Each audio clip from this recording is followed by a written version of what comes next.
Hey guys, it's Fancy and you're watching the Good Wives Network and we've got a lot to talk about today.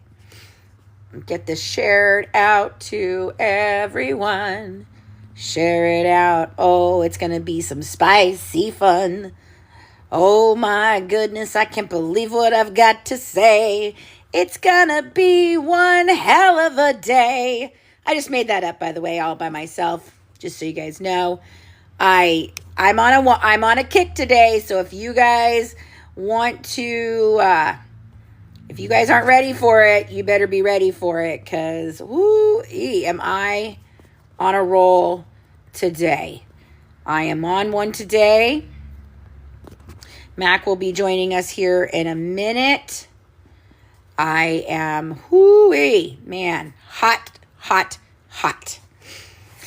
Hey guys, there's Mac. Come on up, Mac. Guys, if you're just joining, just tap and share. We're not battling or anything. We'll be battling tonight. Hello, lady. Hello. Yeah. Makeup looks cute. I like the red eyeshadow. Thank you. It's red and orange. It's cute. Great. Yeah, it's kind of sparkly. It's sparkly. And I am wearing my completely unhinged shirt. I put it on today before I knew I was even going to be completely unhinged. How funny is that? Who knew? Leave it to Jip. Leave it to good old Jip. Yeah. Do you think any of us give a flying fuck what you think? Do you really? Does she really think people care? I don't know. Obviously TMZ cares, because they make money every time they lie about her. Good Lord.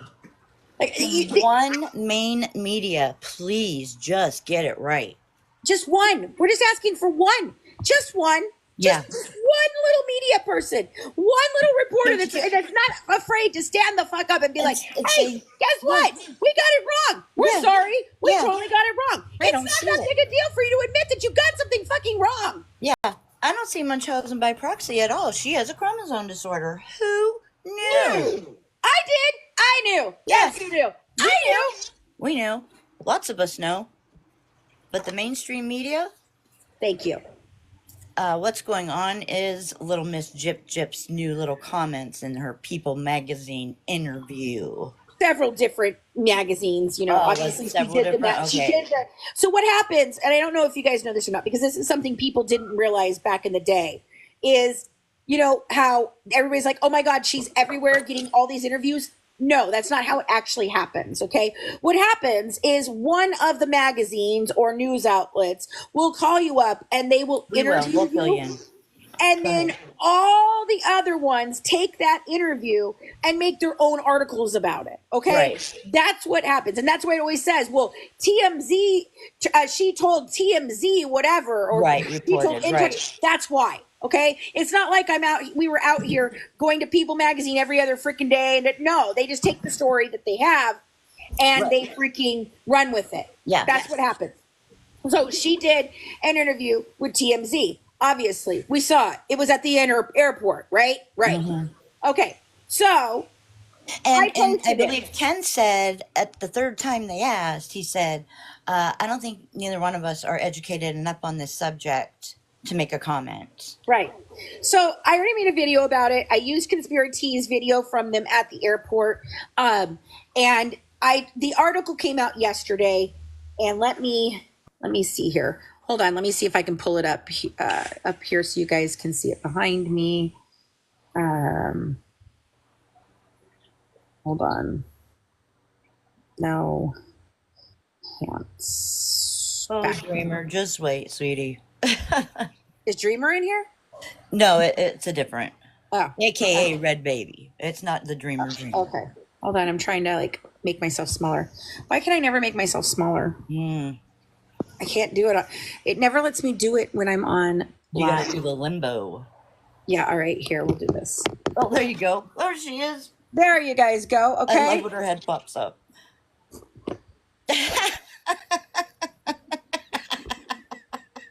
So yesterday, this lovely little article came out, and I guess this is on the TV Insider, but it's all over the place. Everybody has it. The Independent had it. Several others had it, okay? I don't know when me the media is going to give Dee Dee back her dignity and disprove the MVP story. It absolutely needs to be done. It absolutely needs to be done. Yeah. Yeah, we were just talking about it earlier. Like, goddamn, we need to get that out of people's mouths. She did not have that. By the way, unless you're unaware, I'm choosing violence today. Okay. It's one of those days. I'm on the front lines with you, girl. I'm already pissed off. Let me tell you why I'm already pissed off before we even get into this. Oh, yeah. So you guys already know. You get woke up. That my dog, I just put my dog down. Haley. And it was a horrible experience. They lied about us being able to get her ashes back if we did a community cremation. Then when I got there, they wanted $75 for the community cremation, despite the fact that they weren't giving me back my dog's ashes. It was absolutely horrible. I walked out. I couldn't take it. Abigail was upset. My husband was upset. We were all upset. I'm sure, yeah. Okay. And I couldn't believe it because I'm like, I was told, though, that if I did this, then why would I even pay the money for the cremation? I don't understand. What would happen to me? And they basically were like, oh, well, we can just give her body back to you. I'm like, are you guys kidding me? And they wanted $200 and some odd if we wanted to have it privately cremated so we could get the ashes back. I couldn't afford that. So we had tried to do a pod print the night before. Emily and I and Abby had tried, and it failed miserably. So because we didn't get it from Amazon, like I told my daughter to, it kind of was a split second decision that we were going to do it that day. So they did so I got a paw print and I left and I was crying and I told them all that I couldn't believe the experience we had. So I walk out and this morning, and they told my daughter that the paw print would take 3 weeks. So this morning at 9:00 in the morning, I get woke up by my phone and I run out here because I leave my phone out here so that I don't get woke up all the time by everything. And I heard it ringing. I was just kind of coming to and, looking around and everything. And I heard it. So I came out here. Yeah, I know, but we don't even get the ashes, Katie. So it's just, it's a horrible story. So the girl on the other end of the line, she seems very sweet. She calls up and she says, hey, Miss Johns, I just wanted to let you know that your baby's remains are in, her ashes are in. And I was like, ashes? What? She goes, did you put a dog down recently? I said, yes, ma'am. But I didn't know that, that there was that the ashes were, I didn't think I was getting the ashes. Goes, oh, no, you are. I've got them here. And so, you can come by and pick them up anytime. And I was like, oh my God, thank you so much. Thank you so much. So I get my daughter in the room and I tell my husband, I'm like, oh my God, they're going to give us her ashes. That's what they originally told us. I think the lady at the desk was just stupid that day. And I just don't understand. And so I sit down to go to the bathroom. My phone rings again. The girl calls back and tells me, I'm so sorry. I didn't look to see what was in the box. They all come together in the box and it's just your paw print. I'm sorry I don't understand. After you told the whole family. After I told the whole family that we were going to have her ashes again. When my husband goes in to pick it up and he talks to the office manager and he's like, I don't know what kind of shit show you're running here. Well, you guys have lied to my wife. You called and upset my wife this morning, and I don't understand what in the hell is going on here. I would never, ever recommend this place to anyone. And she's like, I'm sorry, that's how you feel. And then she freaking admits, the office manager admits that she's the one who called me this morning. So no wonder all your fucking employees are pieces of crap. Yeah, I was going to say, because at first I was like, maybe it's somebody new there, you know what I mean? They're breaking in, but no, this chick's the office manager, the manager, so you know she's been there for a minute. Right. Makes no sense. Hey, Emma. Hey, Emma. What the fuck? Yeah. Yeah, what the fuck, right? Crazy. Like, are you insane? By the way, guys, like I said, completely unhinged today. We're working on that. The chickens are out in full force. Yeah, have you seen this article yet, Emma? Huh? Have you seen this article that's behind me yet, Emma? No. Oh! Okay, have let's a go. listen. Let's get in it. Let's get into it. Let's get at it. What happened? There's a story there. There's a story there. There she goes. Gypsy Rose Blanchard has warning. Warning! Hold on. I dropped the chicken. Warning for the Menendez brothers. The Menendez brothers, if they get released. Warning. Should be Warning when they them. get released, because let's face it. They're going to get released at this point. Okay, so let me get the next part of this. Oh, you can't see it well. No. Damn it. You might just have to read it. I'm just going to read it. Hold on. Yeah. Let me get it out from behind me. Background. No background. All right, hang on. I'll be right back. I have to send it to myself so I can read it. Okay. What the fuck? Okay, I don't know what happened. I didn't know what. I haven't seen it. Okay, Alicia. She's basically saying, they better be careful when they get out because, people will try to tear them down and like they did to her. It's like, what? What? Oh my god. Like, no, not at all. They've done more work inside prison than you've done since you've been out, girl. Okay. Can you all hear me? Yep. Oh, where Joey King's happy for her and the baby? You mean Joey King, who she said did a terrible job? You mean Joey King that then all of a sudden Christy decides when she wins an Emmy, oh my God, we're so proud of Joey King. Meanwhile they trashed the entire act the entire time. And by the way, Gypsy's never seen it, right? Yeah. No, she know damn well she's seen it. Can I just say something? I thought I was fucking crazy because everybody's like, no, she's always liked Joey King. I'm like, I'm telling you, I remember a time she said she did not like Joey King. Yep. And I thought it was crazy. No, she thought it was gross that they didn't contact her so that Joey could know about her. Yeah. Okay. So, Gypsy Rose Blanchard has warning from the Menendez brothers if they get released. Let me just pull it up because I know part of it is cut off, so I'm going to pull it up here. I do too, Dreamer.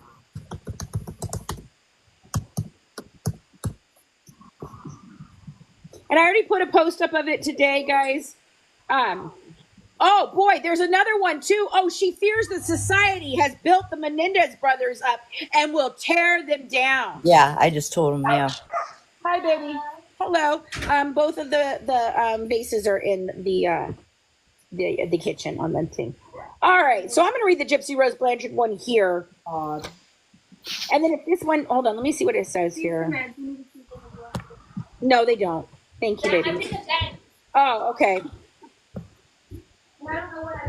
She always has to make it about her. Okay, I like the other article better. Hold on, let me go get the other article. Because TMZ basically just recapped the fact that they found her at the airport. They just found her at the airport. She didn't call him or anything. Yeah. You know how annoyed they seemed by the fact that, they were there being asked questions? Hello, how did they know you were at the airport, Gypsy?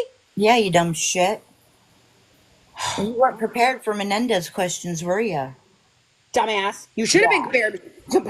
You should have been, but no. All right, so here we go.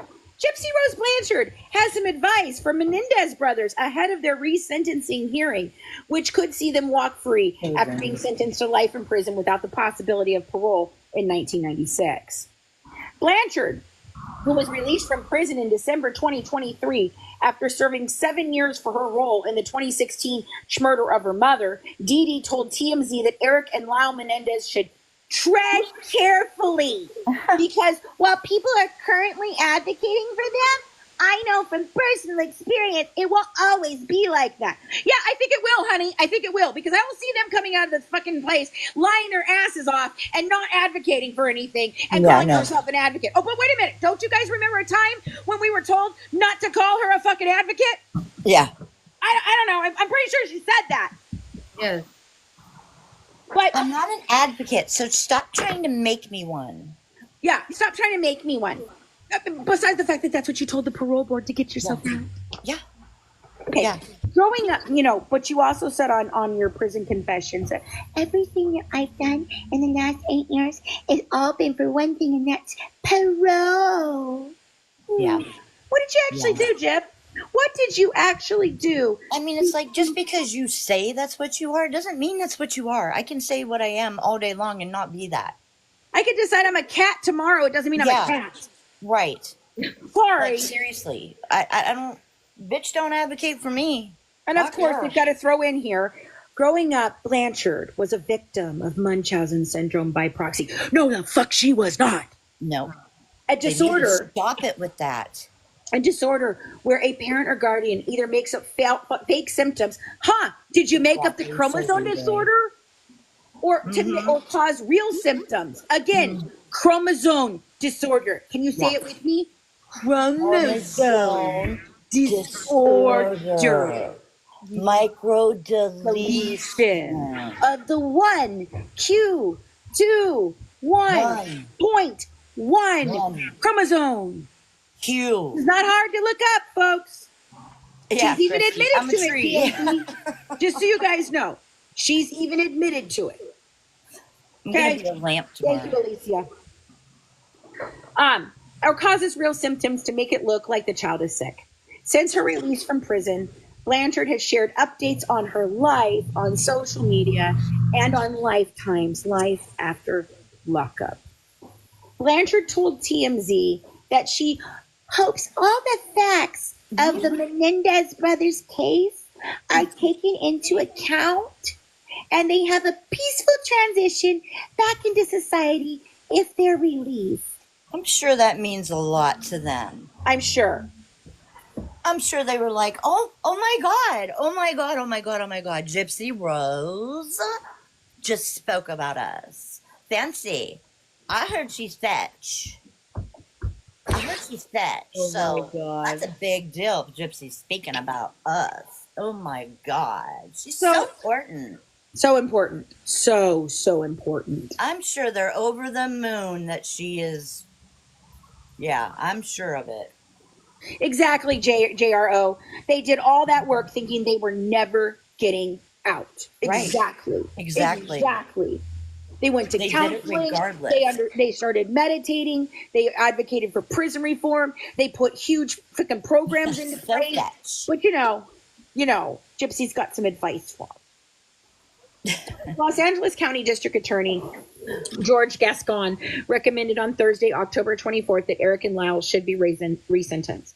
The brothers are currently serving life sentences for their murder of their parents, Jose and Kitty, more than 30 years ago. And just so you guys know, yes, it is before the judge now, but the judge has not made a decision. It may take a little while to see a decision from the judge. I don't think it'll take very long, but I definitely think that, it's going to take a few days at least for him to look it over and decide. But I'm hoping by Monday or Tuesday, we'll have that portion of this done. Their lawyers, and I wrote a blog about this, their lawyers are expecting them to be out and hopefully home by Thanksgiving. Wouldn't that be so awesome for them? Yeah.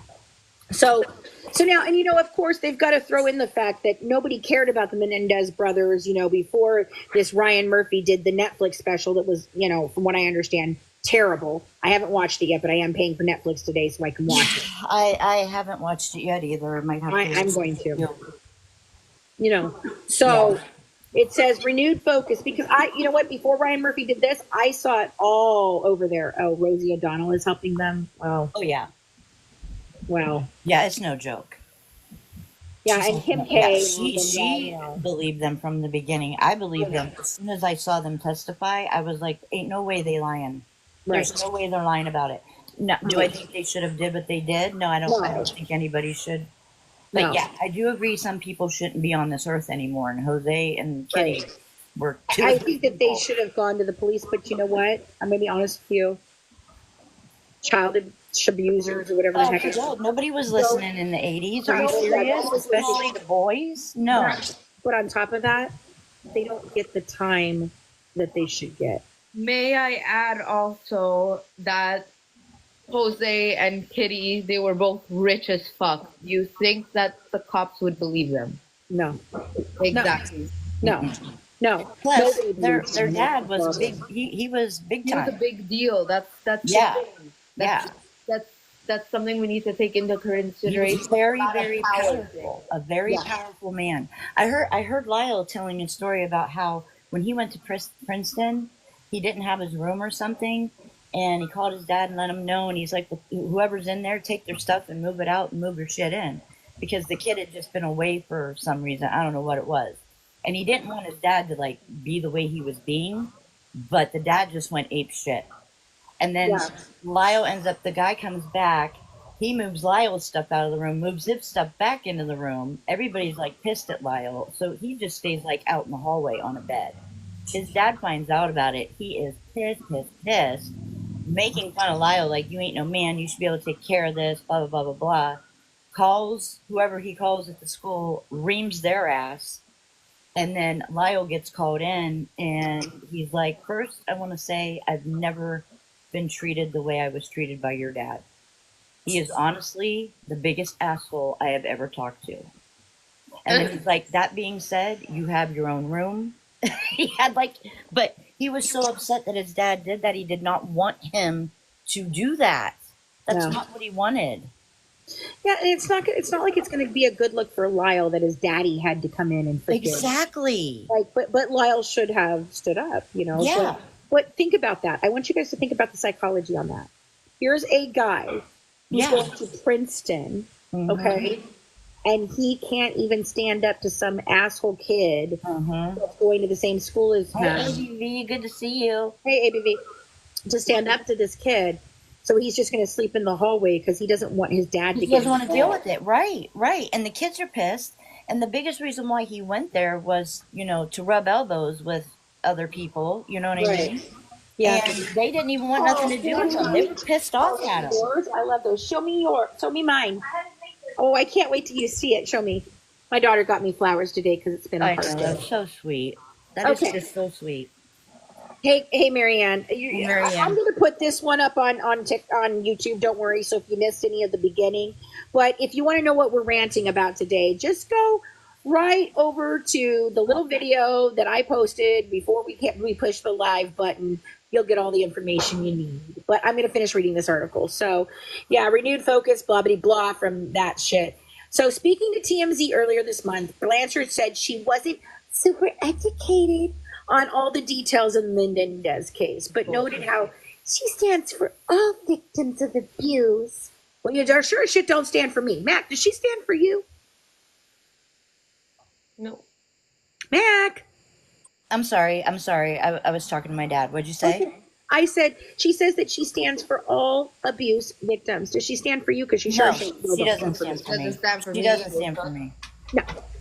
Or anybody else that I know. No. She's a slap in the face is what it is. Which one? The little one? Oh, the big one? Oh, no. Well, now I don't have a vase. It's okay. I'll make something work. There should be a clear vase somewhere, but I don't know where it went. I think I have that one. And there should be another pink one like the one you have, because I got a new one. It should be in there. I have a tall one. Okay, well, there should be another one. I don't know. Anyway, okay, sorry, guys. All right. So she stands for all abuse victims. She added that abuse victims need to be advocated for more and prisons need to be reformed. This is the same girl that told everybody that prison was like a time away at camp. But, you know, it needs to be reformed. Yeah, she calls people roommates, not cellmates. That doesn't sound like she was really like, it was like a little trip for her. It's the best place I've ever been. I feel more free inside than I ever felt with my mom. Yeah. Totally. She, according to Los Angeles-based defense attorney Nima Rahami, and I hope I got that right, a decision on Lyle and Eric's case is now in the hands of a Los Angeles County Superior Court judge who will decide if the brothers will remain in prison, face a new trial, or have their sentences reduced. Because there is still the habeas corpus that the attorneys, their defense attorneys originally filed, but even the DA said that they may actually withdraw that habeas corpus because this would be a faster decision for them than going through that. Yes. Oh, okay, cool. Awesome. I wanted a bigger one. So Rahamani told People that he believes that because prosecutors are asking for the brothers to be resentenced, it's more likely that the judge will rubber stamp it. Then it's going to be a matter of days before they're released. I don't agree with that. I think that they're going to have to go before the parole board. That may take some time. Once they get a granted parole, it could take time to get them out once they're granted parole, because let's remember Gypsy was granted parole a whole year before she was allowed to leave. So, but I think with them, they're going to try and fast track the shit out of this because they're trying to cover their own asses and what they did wrong. So, all right. So Blanchard shared her advice for if the brothers are set free. She told TMZ, "The world is so different now, and it can be hard to adjust." Is that why everything's a first for you, sweetheart? Like you didn't have freaking a cell phone before where you were able to send nasty pictures to your father and your boyfriends? Was it really your first time on a swing? Or the open ocean? Yeah, first time on a beach. First time for everything. It says the world is so, and recommended they get into therapy. Wow, she's one to talk. To help adjust the modern world. Yeah, I mean, this little shit's worse now than she was before. Therapy my ass, girl. You need to stop talking. Just go sit down. You don't even share a platform with these people. Thank you, Renee. You do That's not so sweet. Thank you so much. Candle to the Menendez brothers. Their ABUSC is proven. Yours is not, gypshit. Sit the fuck down. I'm sick of hearing her mouth. They've been doing therapy for years. Freaking Eric is into meditation and shit. Oh yeah, he's so He started a whole program. Being in touch with his emotions, his spirituality. He's in a program where he helps people learn how to, take your emotions and deal with them more calmly, peacefully, you know what I mean, in resolution instead of just flipping out, like, come on. Come on, girl. What'd you do? You were a pillow fucking princess in a fucking little in a narc. She fucking told on people. Who literally tells you how many times they were a pillow princess? Like, who does that? Yeah, but that's what she did. Ashley she did. I'm sorry. No, it's not when she tells the truth. She does not tell the truth. She's never going to tell the truth. She's not capable of telling the truth. No. So if you were one of her stans, honey, I'm going to tell you what, this ain't the channel for you. I'm not going to kick you out or anything, as long as you don't report it or anything, because I'm not harassing the bullying. I know the facts and the evidence. Pillow print? Oh my God. I think she's saying, that when she tells the truth, it's when okay. Because I saw something else that you posted that kind of seemed like you were more on your side, and I just didn't know. I don't know. So sorry about that if I misinterpreted. I don't know. Oh my God, you purchased the book for the GWN today? Okay, yes. I gotta tell you. Beautiful. I will make sure I go in and check that. Let me write that down so that I can make sure that I get it. I was waiting for a break to tell you about that. Okay. Yeah, she didn't get a confirmation. You have to get the confirmation email once I confirm that you have actually purchased it. So let me go in and confirm. I like gel pens, but the reason that they are always a pain in the ass is they don't freaking work real well.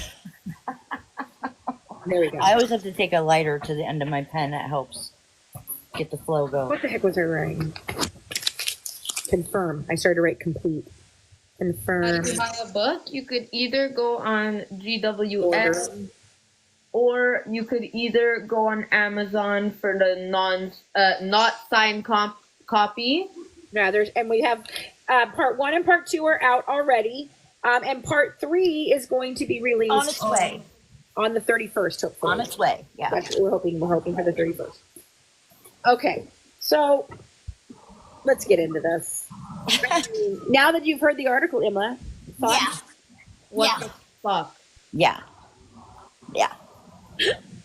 Whatever. Honestly, yes, I've written books. She's got some serious audacity. She really fucking does. I will keep saying this over and over and over that they will literally. Yeah, we got books. We got books, Britt. Yes, we do. Yes, we do. She's gonna be irrelevant as soon as they get out.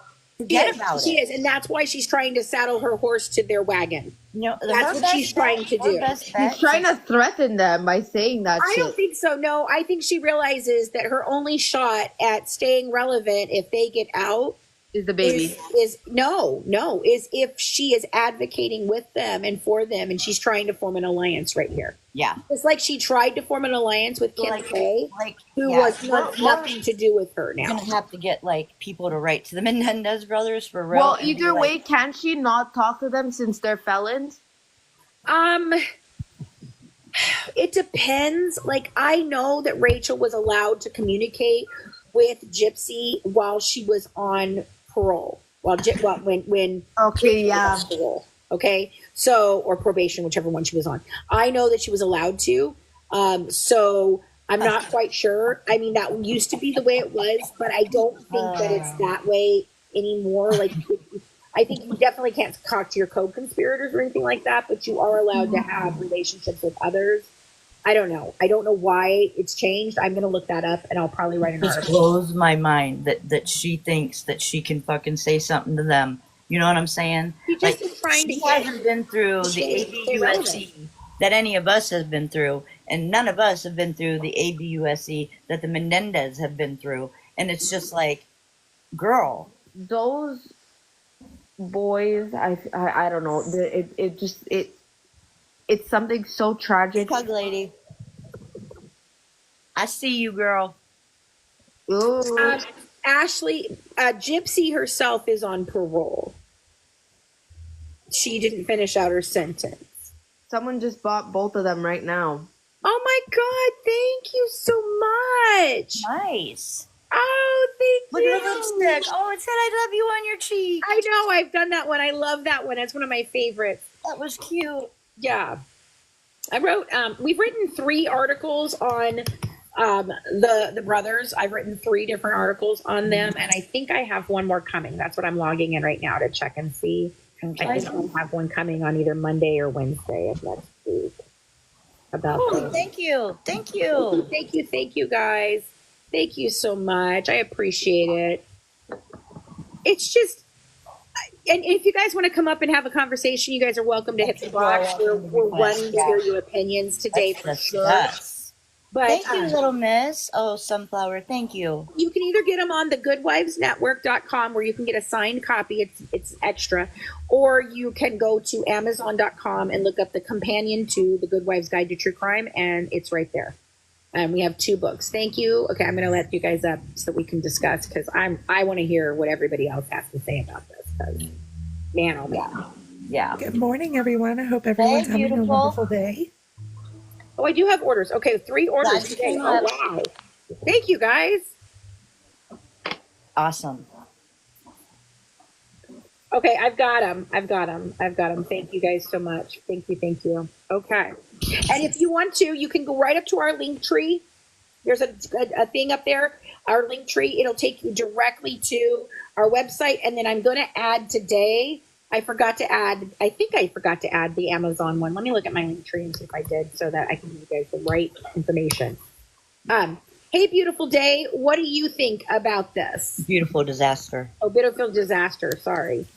So with the Lyle and Eric case, I remember they had, the defense team had their own psychologist review Eric and Lyle. Yep. And so did the prosecution. Yep. When they were, when they did their evaluation on both of them, so Lyle had an emotional intelligence of about an 11-year-old.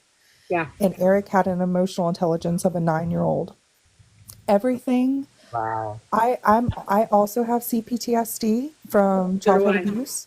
And everything that has come out recently, I didn't even know about the teddy bear thing with Lyle. But that tells you everything that they went through SA when they were children, and the bedwetting and all of their behaviors is very much consistent with CPTSD. Yep. It is. You're absolutely right. Like I said, I get what you're saying too, beautiful, because when I was going through the trial to get ready for the other night when we were talking about it, like, I honestly had to stop a few times because it's a lot. Like, I literally started to cry because I'm like, I just can't imagine that being your dad or your mom, and this is what they're doing. Oh my God, beautiful. Let me show everybody. Oh, Emily. Oh, those are stunning. I love the colors. Emily. That's so pretty. Oh my God, she looks like you. Oh, my kids all look like me. They look. Okay, so funny story, real quick, before we get into all this. Funny story.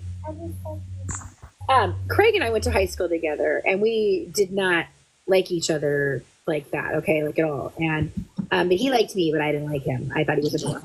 That's and awesome. so, but this one kid, okay, so the guy that Craig moved from Kentucky to Riverside, to Riverside in seventh grade, seventh or eighth grade, I can't remember which one. But I was walking up to a trailer, like we had the trailers for like the extra trailers for classrooms. Right.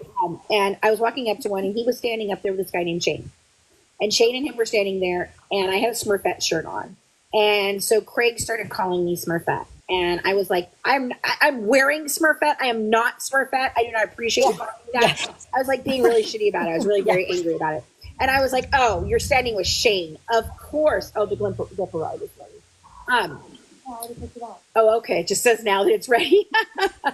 So Craig, so Shane's like, he's standing with it. I go, oh, and you're standing with Shane. Now I have a whole other story about Shane. I'll tell you another time. It involves like a bunch of pencils in his leg and mine. Yeah. Okay. Yeah. Anyway, so Shane was a person that had teased me for a while and then found out why you don't tease Fancy and Sally. And so he says, dude, I'm going to tell you what. It does. It looks beautiful. Thank you, baby. That was so pretty. You're a sweetheart, Emily. He tells him, he goes, dude, she's not the one. I can't begin to tell you how much she's not the fucking one. Yeah. Right? Okay, so we go through high school, junior high school together. We get out of high school. I don't see him. I leave the state. I come back and I run into him. Well, then obviously, we get together and we have my oldest daughter. So there was one day that he was walking through the mall with my oldest daughter. She was like 2, okay? And he ran into Shane. And no one knew that me and Craig got married. We didn't invite anybody. We had a very small wedding in Vegas. And, married by a freaking knight or a wizard. I'm sorry, we were married by a wizard, guys. A wizard at the Excalibur. Was it Excalibur? Yeah, Excalibur. Yeah. Okay, so he keeps looking down at Sarah and he keeps looking back up at my husband and then he keeps looking down at Sarah and he keeps looking back at my husband. He goes, did you marry April? And he's like, yeah. How'd you know? Now, mind you, Shane has known me since 4th grade, okay? Like, since 4th grade. So he knows what I looked like when I was a little girl. And he goes, because that little girl right there looks exactly like her mama. Absolutely. She does. And he was like, Craig goes, yeah, I know, it's scary, isn't he? He goes, yeah, let's just hope she doesn't have her mouth. You got strong features, girl. But she does have my mouth. She does got your mouth, girl. Yeah, she does. They all do. Yeah. None of them take no shit. I love that about them. Okay, you do that. All right, I'm going to put the link to our books into the link tree right now. So if you guys go up and click on it, then you guys will be able to get it. Part 1 and part 2 will be in this link that I'm putting in there right now. And then eventually part 3 will be in this one too, because it's in a series. So you guys can just go to the series page and you can do all of those. So I'm going to put that in right now. But anyway, okay. So guys, let's talk about the, we've got great stories. I need to do a podcast where I just share all of our crazy stories. Because my husband and I have had like an epic life. We could just tell stories back and forth for real. Yeah, we could. And I'm thinking about doing it with my biological sister, who is 2 years older than me, grew up in almost the same area as me, and we never knew each other. Ran into each other. I would love for us to have that, where we can, where we could do that and share our similar stories, because it's so funny how we didn't grow up together, but we're so freaking similar. It's not even funny. Yeah. Yeah. All right, guys. So, I mean, I think as long as she is pulling this kind of crap and doing this kind of crap, it's hard to not say anything about it, because it's like you got to bat everything down that she puts out there. Right. And I'm pretty sure that she reached out to TMZ herself. Right. She does. We know that. We know she reaches out to TMZ herself. That's the thing. Like, we know that.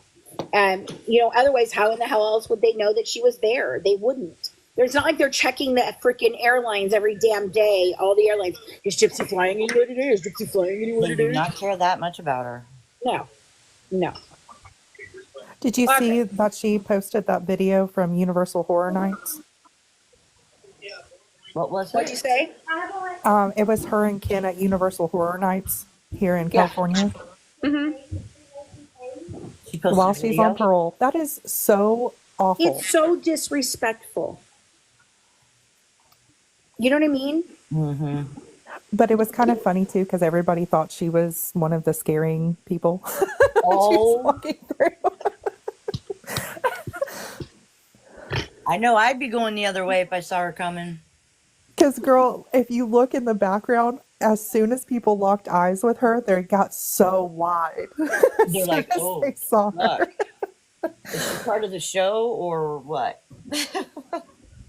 That's epic. That's fucking epic. I mean, what does that tell you? Like, Literally come on. epic. Epic. She has no room to talk about therapy. No, none. I mean, like you said, you said it perfect when you said, or Ken said it perfect. We are not educated enough to know about, to make a comment. So why Well, are you making any now? Just She's shut only doing therapy because it's a condition of her parole. Yeah. And Things you aren't don't even going well have for her to right now. I actively can tell you, they are participate. You just not. have to show up. Right. I'm telling you, things are not going well in her home life right now. I don't think at all. No, I've heard rumors that they've broken up. I mean, I have no, too. I better understand. I don't follow the current shit. I really don't. If I happen across it on here and I find somebody, posted, I see it. Yep. you know, I see it.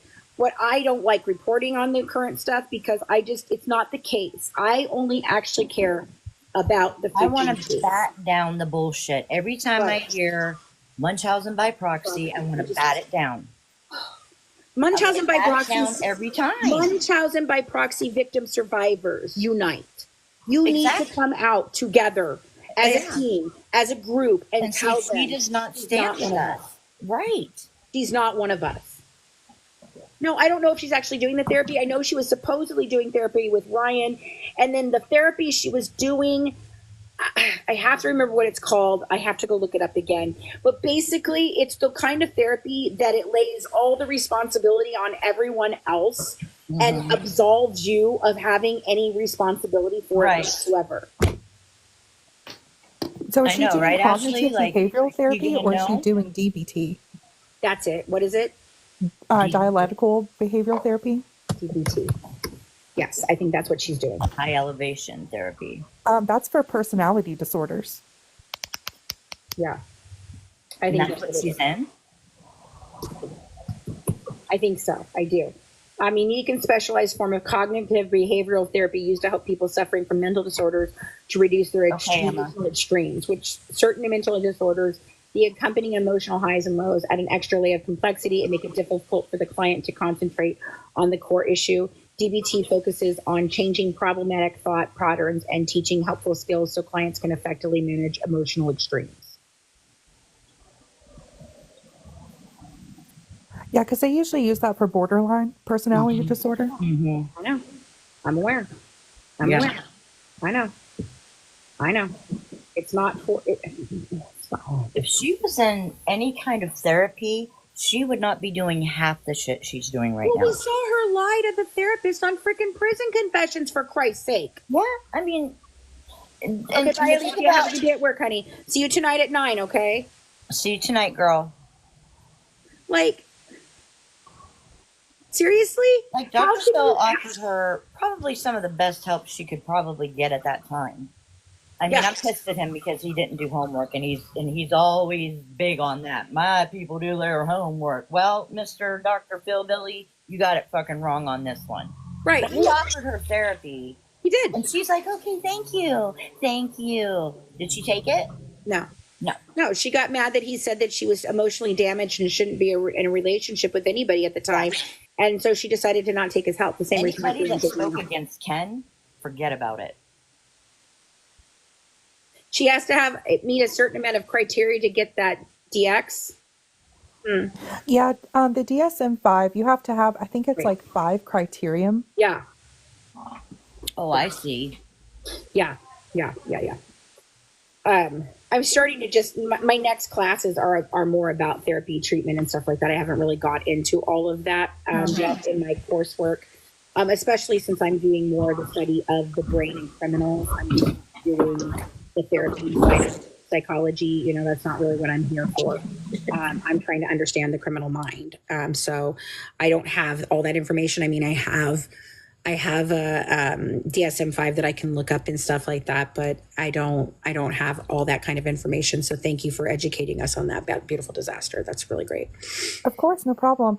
Yeah. The only thing too about the sociopathy that everybody thinks that she has, I wonder if they have an additional psychologist watching her psychologist do her therapy sessions, because normally you have to have an outside person diagnose that, because they are so manipulative and they can mirror your behaviors when you're in session with them. Well, I think that's what the guy who appeared on Prison Confessions, I think that's exactly what he did. I think he diagnosed her with this shit because she lied to him, because we already... Oh, thank you. Oh, thank you. Okay, so whoever purchased the books, it just came through. So I now I know I have a confirmation for you. Thank you guys so much. Okay, so yeah, he diagnosed her, and I think he diagnosed her with some of these things. Like, this is what I think, and that's how she probably qualified for this, you know, kind of therapy, because she lied to him. We know she lied to him because it's on the freaking Prison Confessions, her telling him that Nicholas was the first man she ever had relationships with. It's the first man she ever freaking told. But hey, Melissa Moore, did you not fact check your own damn book? Because in the book, she clearly states that that's not true. Melissa Moore is just as disgusting, in my opinion, as Gypsy, with profiting off of her father's victims. Yes. Yep. 100%. 100%. Right. What about Dan? You know, what about Dan? And for whoever else she was on any chat platform, right, doing those things with. Yeah. Yep. I'm sure there was more people than just Nick and Dan. I know there are. You know what I'm saying? I want to know who the 5 people were that knew. That's what I want to know. She told Nicholas 5 people knew. So that's Dan and Nicholas, and that's not Nick. So Dan, her mother, obviously, but I don't think she was counting her mother. So who else are they? David. Who are they? And another problem I had too about the scene. Yeah. Another problem I had too about the crime scene was, if you remember, Fancy, they took a picture in the kitchen and there's a flour bag with the red stuff on it. Right. So was Nick in there just flinging that finger all the way around? Girl, it's up on the cupboards too. You don't even know. It's at the top of the cupboard. Yeah, there's tons of cast off everywhere. Yep. But, you know, it happened in the bed where she's laying diagonally across the bed, like nobody ever freaking lays ever in a bed like that. They no pillows underneath her, no nothing. She was sleeping like that, you know, with the Barney under her head and all that. You know, she was just sleeping like that, diagonally across the bed with no care that Gypsy had to sleep in the same bed with you know, no pillows, no nothing, no CPAP on her either. There was no CPAP on her that night either. You know, she just... It looks like she literally just walked in there and passed out on the bed like she was in a drunken stupor, or allegedly, in my opinion, for educational or entertainment purposes only, she was placed like that. Yes. Honestly, my theory is that it happened in the kitchen. Same. Or they brought her through the kitchen. Or they brought and her that through she the came kitchen. behind her in the kitchen. Mm-hmm. Yeah. You know, funny you should say that. but you know, on the bed, you know how she's laying, just so you guys know, the actual, you know, things, the dryer sheets. The dryer sheets that we now know from Becca Scoops finding that she looked that up of how to cover the smell. That's why there's baby powder everywhere as well. They're laid out in the exact pattern of how Dee Dee's body is laying. That's another one I had a problem with, because I have accidentally left dryer sheets in my fitted sheet when I put them on my bed. And the second you flip that corner up, they go everywhere. How did they just lay perfectly that way, unless a detective put it back there? 2 layers. Yeah. Freaking exactly. This and this. There's one under here, then there's something there, then there's here, then there. Yep. I know it. Girl, I know. But they just happened to be in the same position that her mom was laying. Yeah, and why would all the, like Amelia's saying, why would there be scrubbing in the hallway? Why is there so much red stuff in the Why hallway? would she be scrubbing at all? For real, yeah. Because it's not like they're trying to cover up that it didn't happen. Right, because according to her narrative, everything happened while she was in the bathroom, and everything that Nick did was in the bedroom. Yep. So why, unless Nick has thin blood, is there blood everywhere in the house? Everywhere. In the bathroom. Everywhere but where it's supposed to be. Yeah, it doesn't make sense. No, none. Nope. Not and even the a fact little that bit. the bathroom was the cleanest thing, I mean, other than the cat turds falling out. Yeah. Everything else in that bathroom was clean. Cleaner than the whole house. And girl, that big razor in the laundry basket with that long curly hair. Yep. Yeah.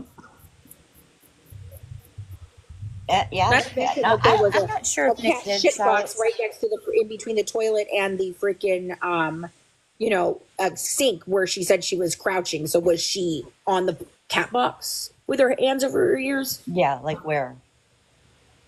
Yeah, Sherry, I think so too. I think things were happening with Dee Dee long before Nick got there. Absolutely. You don't bruise your knuckles for no reason. No. You don't bruise your knuckles from scrubbing. Who scrubs like this? Yeah, no. And plus, she would have carpet burns if she was doing it. Exactly. That's what I'm saying. She had rub burns, not bruises, dude. That's from punching something. Yes. You know, and I'm sorry that I know from experience, but I do know from experience. Your knuckles will bruise right there, especially those two first ones that are more prominent that stick out. Yeah, those were bruised. That's from hitting something. And her bruises are consistent with the advanced stage of healing they would have been in. They were green by the time that the police officers took pictures. Exactly. It was already changing color to, they were like a yellowish green. So it had been a couple days. No, that's Mac and another, it's just somebody that is one of our fans. It's not. What? I think she thinks Beautiful Day sounds like Ryan, or Beautiful Disaster sounds like Ryan. Oh. Ryan's doing fine. She's supposed to come on tonight. Well, and then we're going to do a box. I was in her live yesterday talking about the Delphi case because I wanted her opinion on the Odinism that they're talking about with the scene. Mm-hmm. Especially with the runes, because I know Ryan has that rune tattoo on the side of her face. They've even suggested that Odinism in the Brian Koberger case. Oh, for crying out loud. Okay. Say each one of you, Beautiful Disaster and Max, say hi so Emily can hear which one of you she thinks sounds like Ryan. Hello. Hey, Emily. Yeah. That's Mac. That's why you recognize her voice so well, because you hear her all the time. She hears me. Yeah, she hears you all the time. That's why she just didn't know which one you were. Hey, girl. Sounds good. Pretty lady. Look at me. I was really cute today, actually. You want to see my outfit? I'll show you. Yes, you look cute. Oh, that's adorable. You're in my way. I'm trying to turn the other way. OOTD. Oh, I like the jeans. Maurice's. There you go. I love Maurice's. That is my favorite company. Right. Oh, I love Julie Blue. Kick the foot up. Got to kick the foot up. There you go. Yep. And I had a cute little tan vest on that was from Maurice's too. Yeah. Awesome. Jewelry, Kendra Scott. Nice. Earrings. An ex-boyfriend bought them for me when I thought I had breast cancer. Okay. Work, queen, work. Work it, girl. So cute. I know what she's doing. I know what she's doing, and I love it. I freaking love it. I know what she's my doing. little girl. My girls could blow away. Yeah. Those two. She has the most beautiful eyes too. She takes just after her you have mama. no idea how beautiful her eyes are. We used to call her Emily Bug Eyes because when she was little, that's all you saw was her eyes. Like She's got big eyes. I love her. Oh yeah, I love that one. one. So pretty. Oh, she probably looked like a little China doll when she was a baby. Oh, she did. She's actually one of you've got the more olive skin Yeah, than but the I girl. haven't been outside very much. Yeah. Yeah. way too hot, but it's like not a good hot. It's like a yucky. Yeah. I'm gonna have a heart attack. Yeah, Abby and Sarah both got their dad's skin coloring. I can't. Yeah, but he's like really, really pale. He can tan, but he's really, really, really pasty. He looks so handsome all brushed out. Anyway, sorry guys. I do like her outfit. I love the jeans. Yeah. And I love that she represents Maurice's. That's my favorite. What'd you What'd say? you say? I love Maurice's. That's my favorite brand. Yeah. Yeah. Sorry, beautiful. Oh my God. Sorry. What did you say? Beautiful disaster. Oh, I was just saying I love Maurice's. That's the only place I shop for It's clothes. the only place that I have jeans that fit me. Mm-hmm. Oh, their Nothing's wrong silver with jeans Casey. are I'm the just saying best. that my other two girls are very, very, very, very, very pale. Like, Oh, that's right. no, they probably won't, Sherry. And please. Oh, there's her vest. Oh, I like the vest. Cute. Girl. I love it. I like it. I wanted to show you this, Mommy. Oh, I want to see the I coat. love that. Guess where I got it? Jean? No. Oh, Darling State of Mind. Darling State of Mind. That's really It was cute. $60. That's not bad. I think I paid like $50 for mine at Sam's. My red one. I just thought this was so cute. I want to see. Oh, I'll put it on for you. Yeah. We're having a fashion show apparently. I love Good, that. good by me. I don't care. I got to show my Temu haul. Okay. Oh, that's adorable, girl. Oh, that's super cute. It has like one button. Mm-hmm. So then, like, I figured this would be great for like dresses. Yes, for sure. Very cute. I don't know. It's good for fall too. I like it. Yeah, from where? Is that a pea coat? Do what? Do they call that a pea coat? Yeah, I bought this I at do Darling State of Mind. You can actually shop online. It's my favorite store in the whole wide world. Yes, that's my daughter. That's my middle daughter. I used to have a dark blue one like that, and I loved it. I have a red one. I thought it Okay. was just London really fog. cute for like fall activities, Mm-hmm. and then like wearing dresses in the winter. Like when And I I like it's roomy, and you got big pockets too. It's really cool. I I like was it. excited about the pockets. I was like, oh, Thank you guys. Yeah. Yeah, that would look really cute with a turtleneck, especially like a It would look really cream cute. color. It'd be Yeah. super I'm cute. telling you that you're adorable, by the way. She is adorable. She looks I like know. her mama. I know. Will you order like just like a regular meat pizza from From Derby, or will you go pick it up? yeah, Okay. Yeah. You want thick crust or regular crust? thin. Then you want an all meat? Yeah. All right, Just I'll get meat, it. meat. Okay. You hit my protein up. Where did she get the coat again? Darling State of Mind. Darling State of Mind. Online. Yeah. It's a little boutique based here out of Louisville, and it's like my favorite. Cool. I want to check it out. I shopped there while pregnant, and all of their stuff fit me so good, even with like a big bump. All I had to do was go up to the next size. So it's a local store? Yes, they It have is- two locations. It is, but they also have an online. You can go online? Yeah, Okay, you I'm can go gonna check online. it out. Yeah, Yeah, Darling for State of Mind. I love them. To be honest with you, it's one of my favorite stores. Is that where she got her jeans and stuff? No, yeah, that's where she got the jeans. I like the jeans too. And Those she's are on clearance. adorable jeans. I like the butterfly, but I've not seen them like that. Yeah, I was really skeptical of the new blue. yeah, I like them actually. Hmm. Okay, sorry guys, I'm posting a pizza. I'm more of a stretchy pants type lady. Oh, I love my Maurice's. They're $29 and you usually get one buy one get one half off or whatever.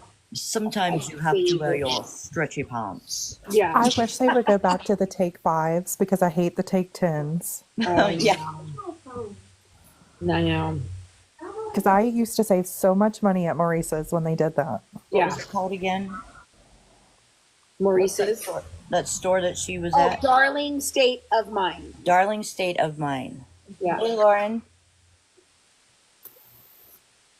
Yeah. Dolphin. Why did I large? Because that way we have some for extra for other days. So, Lauren, you ought to come up and give a little chat if you've seen the newest little article from Gypshit on the advice You she's probably giving could. I've the actually Menendez talked about. I want brothers. to talk about doing advertising for them. Oh my word! What? What What's did you that? just? What'd you say? I said I'm gonna talk to Darling State of Mind about doing I thought you just said that Gypsy. advertisement on our network. I thought you said Gypsy was going to advertise for them, and I'm like, what? Never mind. Gypsy wouldn't know fashion if it hit her in the face. Oh my God. Craig Nick says, my daughter worked at Maurice's and got half off prices, 3/4 off online. Nice. Oh, I'm so jealous. That's when it's so That might cool be when worth you have a a family weekend member job, that Emily. works somewhere like that. Weekend having fun. I know, but I'm just saying. And I have too much on my plate already. I know. Okay, I know. I'm just saying. I mean, it would be worth like a weekend job during the It day. would be for sure. Everybody, A show. Maurice's. Yep. A Maurice for you and a Maurice for you. Everybody gets Maurice's. I felt like such a mom shopping there. Yeah, that's funny.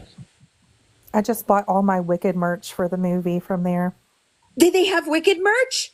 Yes, they have a sweatshirt and they have a really cute little t-shirt. It's a 24/7 And Wicked tee. has a Stanley Cup. Oh my God, I need the Stanley Cup. Mommy, look it up. They have a green one. Oh my God, and you're a pink totally one. hijacking our. I'm sorry. I'm sorry. We're just having a good little I am kiki too. sesh this morning.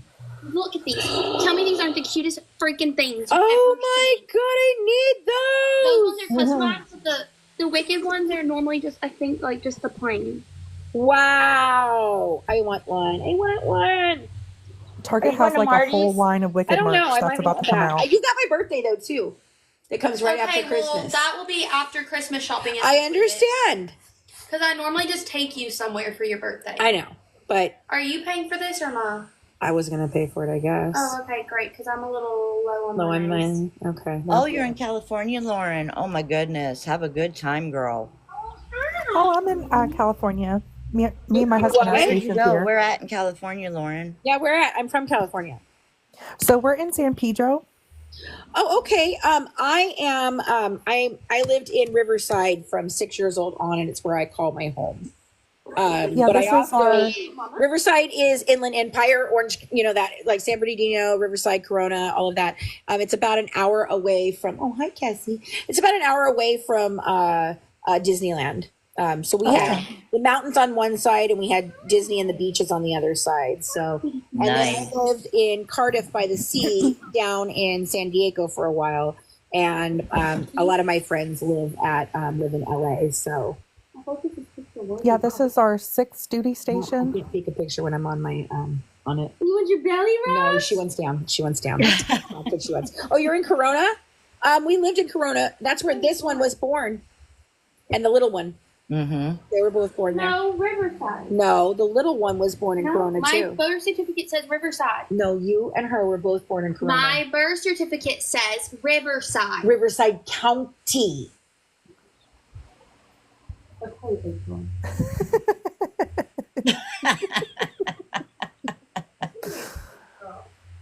I lost my phone. Emily, you're a hot mess. Love her. I have Gotta friends in love Santa it. Clarita. I think I'm waiting at Christmas Oh yeah. Well- Okay. to take Wyatt.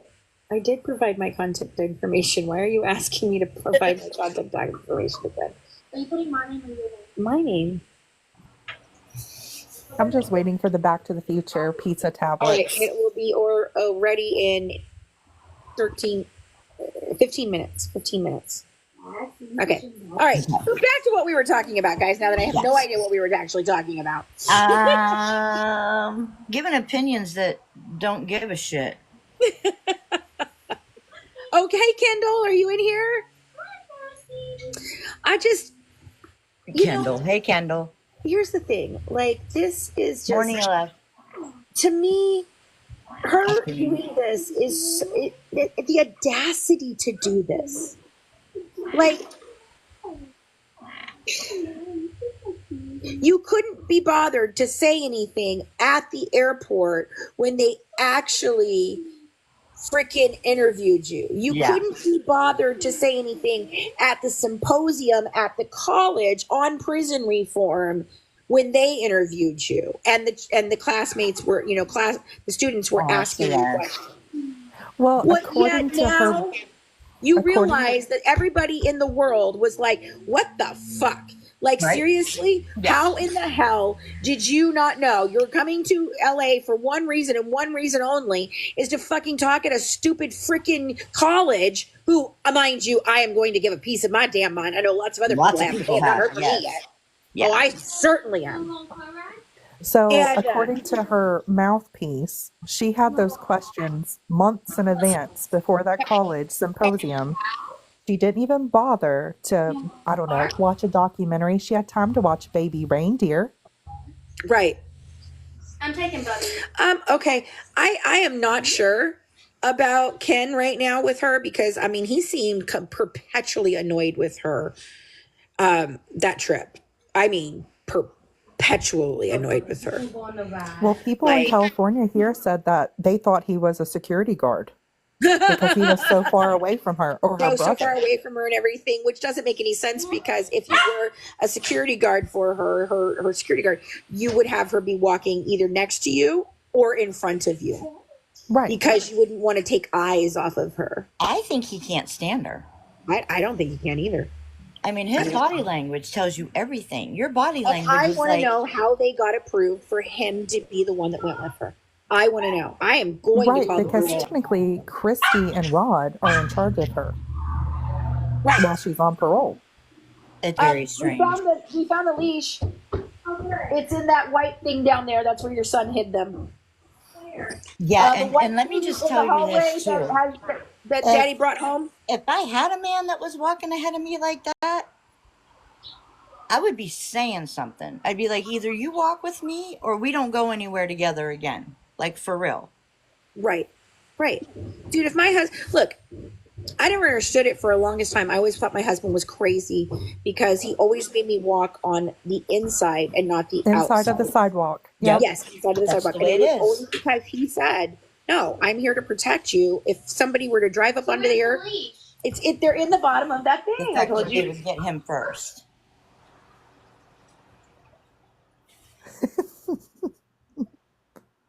I keep getting notifications. Can't hear you, girl. You muted, Fancy. You're muted. Okay. Can't hear you.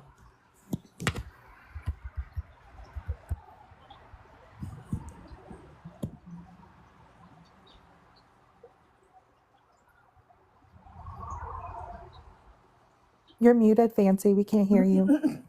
Okay, sorry. Oh, okay. She must be talking to somebody.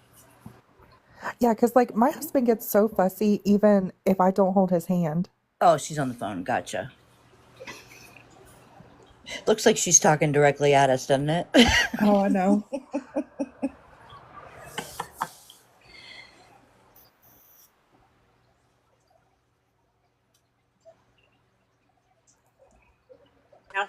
Yeah. Yeah.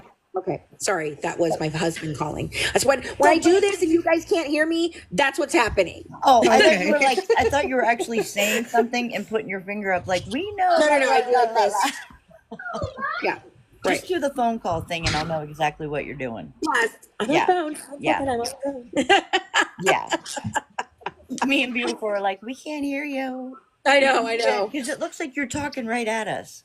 I know, because, it's annoying as heck because it just comes in and there's nothing you could do. You can't even warn somebody that the freaking phone call came in because the second it rings, you're muted. You're like, so 20 years and her husband still holds her hand. That's nice. Yeah. 28 years and so does mine. That's sweet. He doesn't walk in the parking lot ahead of me. He waits for me to get out of the car, come around, and I take his arm. I wouldn't be with a man who did that. I just wouldn't. I wouldn't either. Honest to God. And if I had to tell him more than once, I'd be like, you ain't the man for me. Like, right? Seriously. We're serious. I pranked my husband once after I watched a TikTok where this girl like forgot to hold her husband's hand, and I did that in Target one day, and he lost his mind. Oh my God, I remember. That's the one where he walks like this, and he's always trying to give it to her, and she's just like, no, and she just keeps walking past him like she doesn't do anything. I saw that video; it was so good. I follow that couple. They're so funny. They're so funny. Oh but my yeah, God. I mean, I'm tired of hearing her talk. I'm tired of everything about her. She is not a victim of anything at all, other than being a fake advocate. She's See, Celeste, mine does the same thing. He won't let me. He makes me sit with my back to the door so that he can watch. Mm-hmm. Yep. I totally hear you. I don't like to sit with my back to the door either. I don't. I like to know what's freaking gonna happen. Yeah. Yeah, I have to do that too with my PTSD. Yep. Yeah. I do too. And I'm always looking for a weapon. Right. What can I grab if I have to? I'm not even kidding. I think that's just, maybe it's the way we were brought up, you know? Yeah. Certain situations. Yeah. I always know where there's a weapon, no matter where I'm at. Right. I'm like freaking MacGyver. My mother taught me that, like, if you're out by yourself, you take your keys and you put them between your fingers. Hell yeah, girl. Because in California, you can't have brass knuckles or anything like that, you know. I got my taser. I have that Here when I'm sitting on the porch, unicorn I got mace sitting chain on my table, and that's mostly because of other dogs. If other dogs come running up, because we've had that happen. Right. But right. Yeah, for sure. And if you're with me and something happens, I guarantee I will jump into action. Yeah. I wouldn't Absolutely. let anyone hurt you or anybody I'm with. I might go down, but damn it, not without a fight. Yeah, for sure. You may get a meal, but I'm going to get a few bites. Yeah, right. Yeah. Sorry, guys. So it's just crazy to me. Yep, pepper spray. Always have protection. Always. Yeah. Especially us as women. I'm not saying men shouldn't have it, but women especially. Yeah. You know, it just, to me, it's just, she obviously realized. Have a good one, Ashley. Thanks for being here. That saying what she said did not go over well, which is what always happens. This is what happens. Mm-hmm. She says something thinking she's either avoiding something or that people will just believe it at face value. And then when it goes horribly wrong, which it always does, then she doubles freaking down and makes it worse. And I'm like, right. You just made it worse. Yeah. You literally did nothing to make it better. You just made it worse. I don't think they're going to want to have anything to do with her, to be honest. No, I don't either. I don't either. Ashley, have a good day, honey. I don't either. I do not believe. And yeah, right. Cray Mick, she's her worst enemy. She is her worst enemy. Yeah. Like, as soon as I found out, if I'm really doing what she says she's doing, as soon as I heard what's going on with them, I would have been researching. I would have been absolutely online advocating. Like, seriously, like what we're doing, I would be doing that. Right. Sharing their story, talking about it. Oh, yeah. Christy isn't helping with that either. No, Christy. Nope. No. I said it before and I'll say it again, and she doesn't like it, and that's why she took me to court. Yeah, whatever. If you read my court case, it's all about what I say about Christy. She's worse than freaking Dee Dee. Yep, she's Dee Dee 2.0. She's worse than her. She went along with the Munchausen by proxy, you know. She didn't just go along with it, Amy. She fucking created it. Well, exactly. Her and Mike, right? Yep. Well, honestly, too, and I know you've spent more time with their family, Fancy, but it just seems like Christy was the one trying to orchestrate keeping Rod away from her all those years. I think so. It was. She 100%. Did the same thing with Nicolette. For sure. Yeah, she did. She did the exact same thing with Nicolette. That's the problem. Therein lies the rub. Exactly. You know, and because all those text messages between her and Dee Dee on Facebook, Dee Dee was trying to reach out, trying to get a hold of Rod while he was out on the ship. I know. And Christy would deflect it the whole time. Yep. I know. That's the thing. That's just who she is. That's who she freaking is. I can't begin to explain to you guys how much that's just who she is. That's exactly who Christy is. And, you know, look, if I ended up marrying a man that had children, okay, there is no way in hell that I would be on his ass all the fucking time about why are you not seeing Nicolette? Why are you not seeing Gypsy? We need to make sure that they're part of this family. They are your children. They're part of your I family. did do that. I certainly would not marry a man that's like, yep, I'm just going to have 2 kids within 6 months of each other, and I'm not going to pay any damn attention to either one of them. And then, you know, Christy thinks that it's great that she tells him on Nicolette's 8th birthday, oh, yes, because Jill's had enough at this point. The girl is 8 years old. You don't have anything to do with her. You don't pay any child Nothing to do with her. My husband is raising her. My husband is the one that's taking care of her from day one. You know, you freaking got me pregnant while I was 16 in high school, right? You know, because, you know, everybody wants to make a big deal about Dee Dee being older than Rod. Well, Rod was older than his girlfriend, and she wasn't 17. She was 16, okay? So he gets her pregnant and abandons her, basically, does not pick and pay for it. So I think the whole thing about is Gypsy's brother Rod? No. Oh, is Gypsy's brother's Rod's? Yes. Gypsy's brother Rod's biological son. Dylan? Yes, Dylan is her. I don't know if Gypsy and Nicolette see each other. I know that they saw each other, but I don't know if they have seen each other regularly. I would assume if I were Nicolette, I'd want nothing to do with that. No. Nothing to do with that. I know Dylan for following for so long. I mean, I just can't even understand how that is even a thing. And you never see Rod's side of the family. No. Like when they were at that little gathering, that little family reunion thing, it was Christy's. It seemed like her family, her mom was the one who came over and was bitching at people. Yeah. Right. Exactly. I wouldn't want nothing to do with none of them. No, and so on her 8th birthday, after him not doing anything for Nicolette for all those years, Jill comes to him and says, "Hey, look, I want Marty to adopt Nicolette. I want her. I want her to have. He's her dad. He's always going to be her dad. He takes care of her. He supports her, and I want you to let her go." And Christy is the one who told him that that was the best thing he could do for her. Is it what a great birthday gift to give her Rod to, you know, tell her and go ahead and sign those papers. Well, and plus that doubles down her validity of her children. It cements them as the only true children.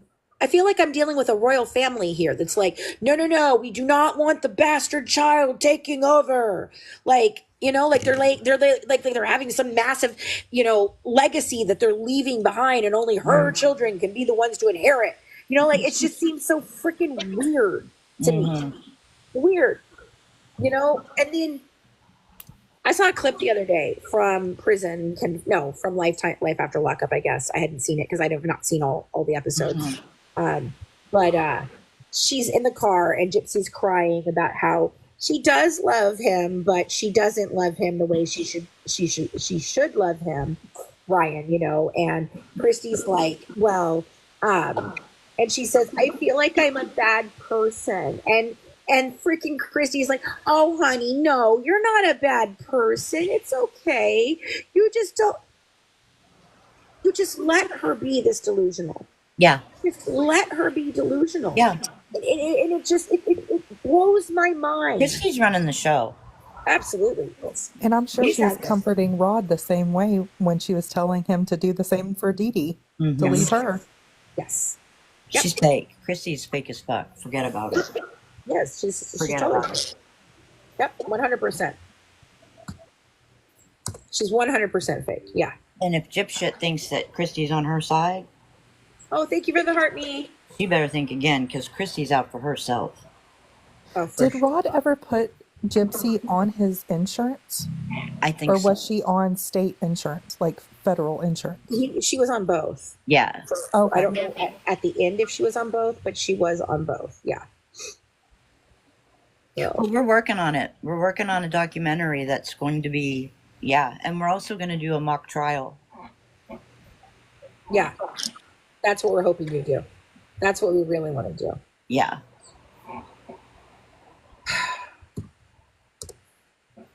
Why is this making me do this?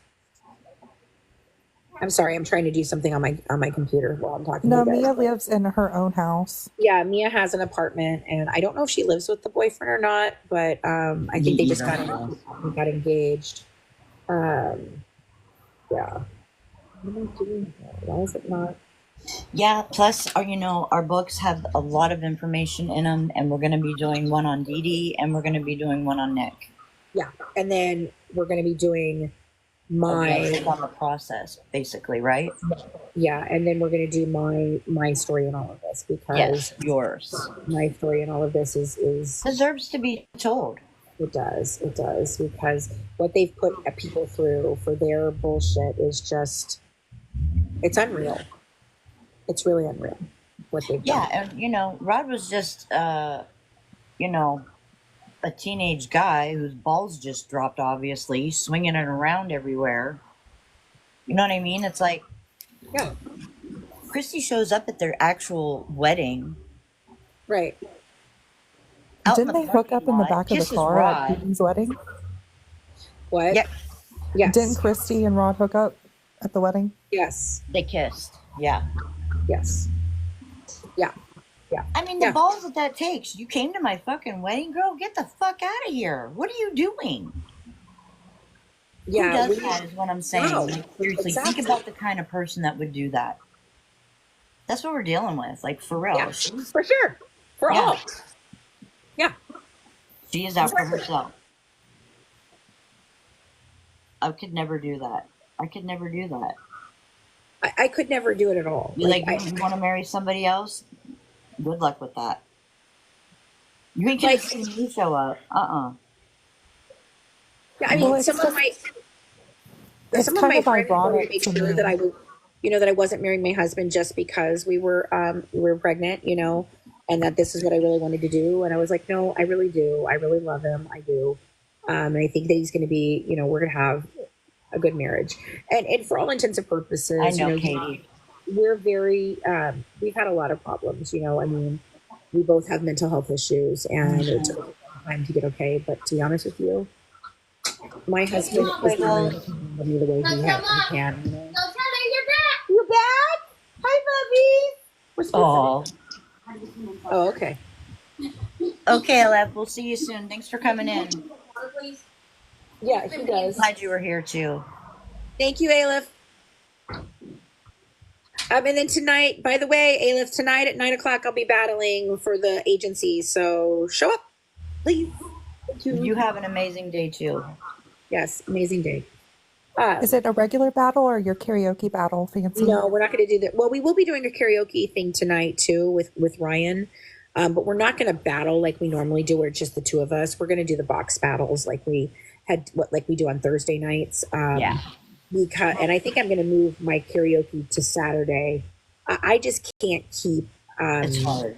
having a battle with her and it screw up my rankings every single time. Like, It does. And it's not that I'm a sore loser or anything. I mean, yes, I'm very freaking competitive and I want to win, but there are people that will just go over there to help her just because they think it's funny.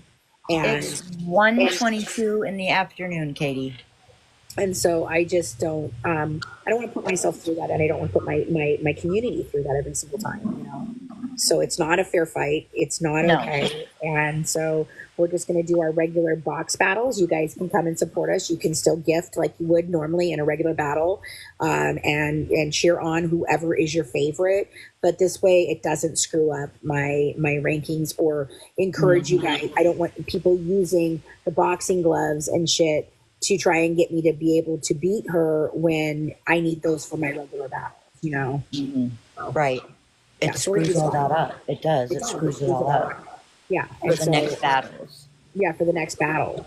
Like, then we don't have the ammo to go to the next battle. So it's just, cool. Love me or hate me. That's cool. I hope you're there. And I am going to start doing lunchtime battles. I don't know if I'm going to do every day or just a couple times a week, probably like Monday, Wednesday, and Fridays on the lunch hour, or Tuesdays and Thursdays. I don't know. I'll do something like that. But yeah. So, but yeah, we're gonna have fun tonight. For sure. 122, like Max said, it's 124 here. So anyway, so if you guys want to come and karaoke with me and Ryan, you're more than welcome to. Because we're gonna have fun. I might do a little. What'd you say, Mac? I might do a little. Yeah. Might do one with you. Fun. So, I have a couple of blogs that we've done recently that I'd love for you guys to go over to the Good Wives Network or the Good Wives Network.com. Oh my God. Oh my God. Oh my God. I got to see these pictures of Colleen's babies. She just sent me the picture. Oh my God. He looks so cute in his Air Force or his astronaut costume that I got him. Let me see. Can you see it? Oh no. You can send it to me. It's Colleen's little boy. Oh, you got him one too? Yeah, because she so I got it for him because she was asking if anybody had one, and I said, "How come Aunt Fancy just got you?" Isn't he cute? Oh, you gotta send me it. His little boy, her little boy is so cute. Her little girl is adorable. Look at her little girl. I was thinking the same thing. Look at her little girl. She's so cute too. What's her name again? Katie. Katie. She's cute too. And Katie and Ben. Katie and Ben. Yeah. Yes. Does she need clothes for Ben? She might. She probably would very much appreciate it. Colleen freaking turns 30 and breaks her femur. Yeah, that's like the hardest bone to break. Thank you. I think she's beautiful too. You. Because you're very pretty. She's a beautiful girl. She's a beautiful girl. Detective testified Richard Allen confessed more than 60 times to the Delphi murders. Hey, Shortcake, I haven't seen you in a minute. How you going? What did you say, Abby? Or Emmy? Okay. I'm going to grab my lunch. Go ahead. Oh, my goodness. Oh, my goodness. Yeah, there was a lot of confessions that he did for Delphi. There was 60, and he kept, so all of them aren't consistent. He kept changing details in all of them. And it seemed very much, I'm not sure if you're familiar with the West Memphis 3 case, but Jesse's, I am. Yeah, Jesse's confessions were much like that. So I'm interested to see how it's going to go. Me too. I wish they would at least allow audio so people could listen. So we can at least hear it, right? Hey, Shortcake, I'm sorry you were sick. Oh, we're sick. Shortcake was sick. Oh, no. I'm going to turn off my camera for a minute.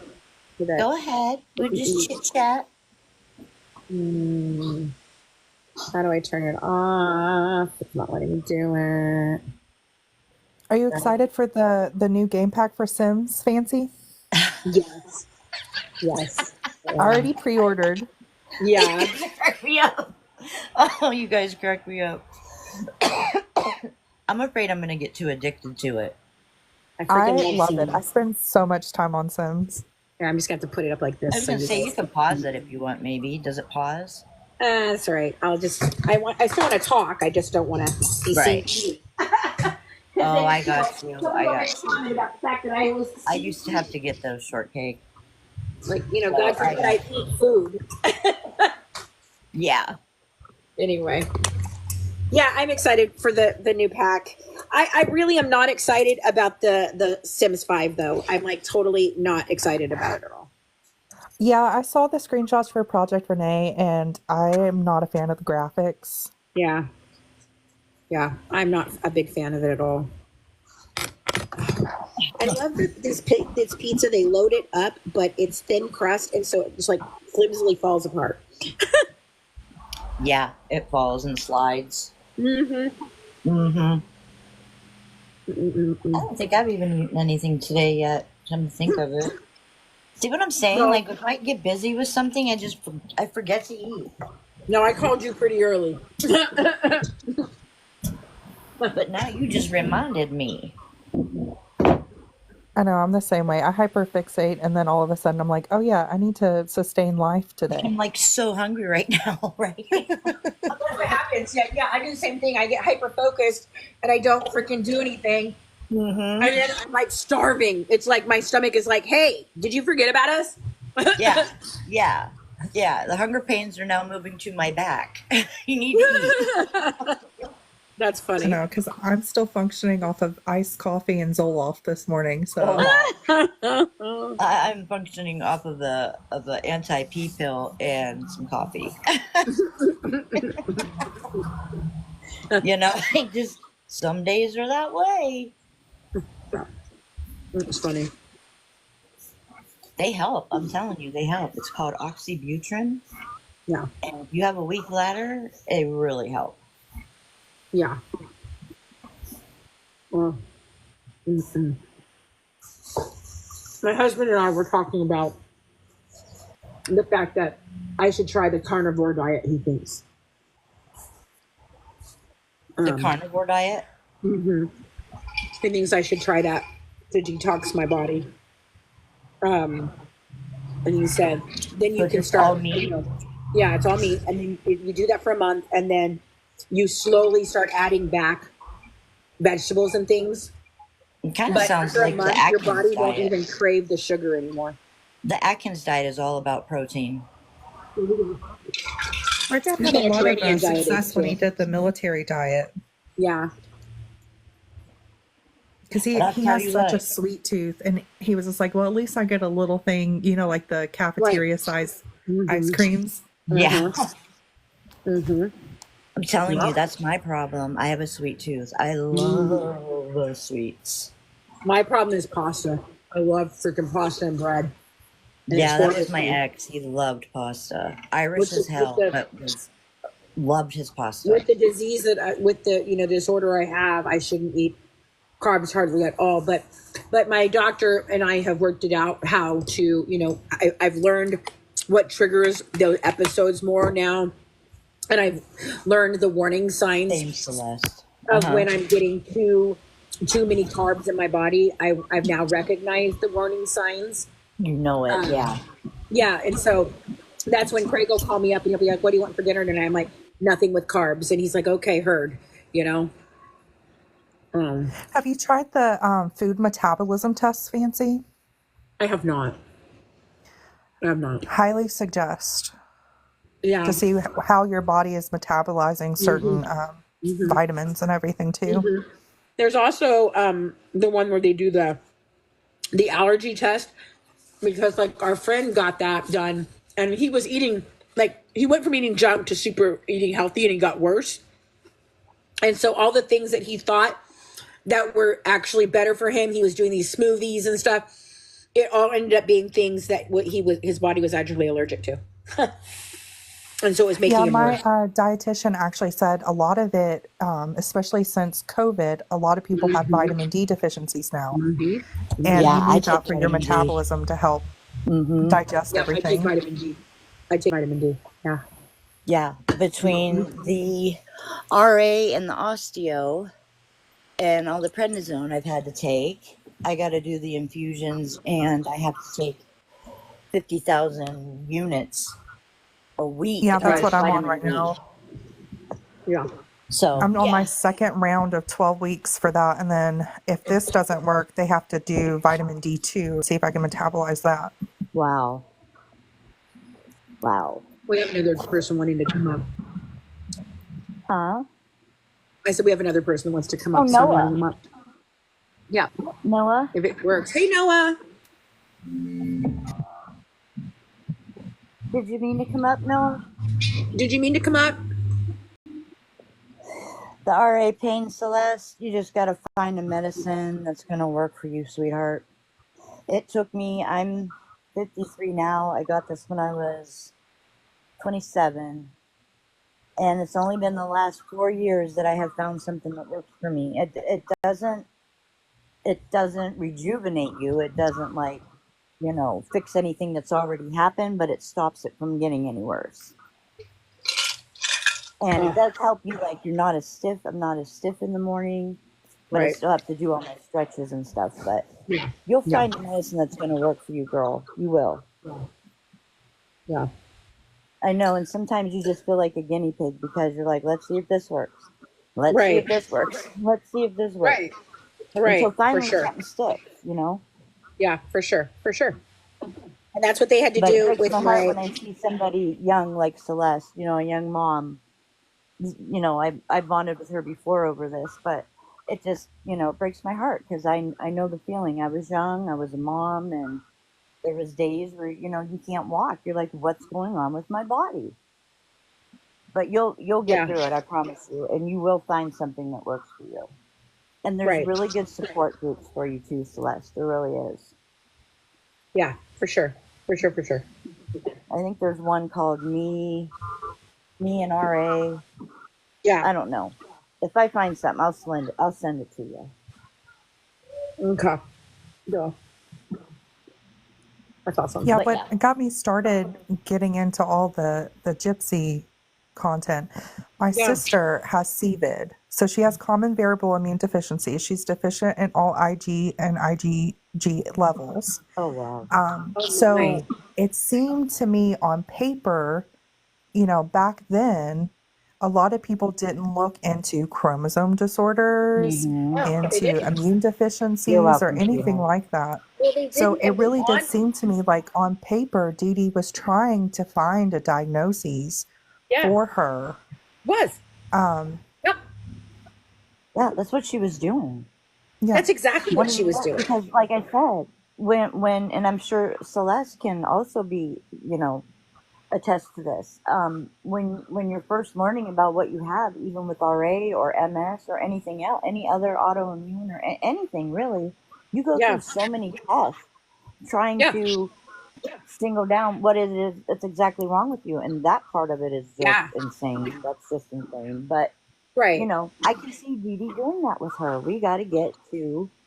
We have to figure out what's wrong with you. We have to figure out what's wrong with you. Right. You know, and that's the thing. Because like, she's so freaking.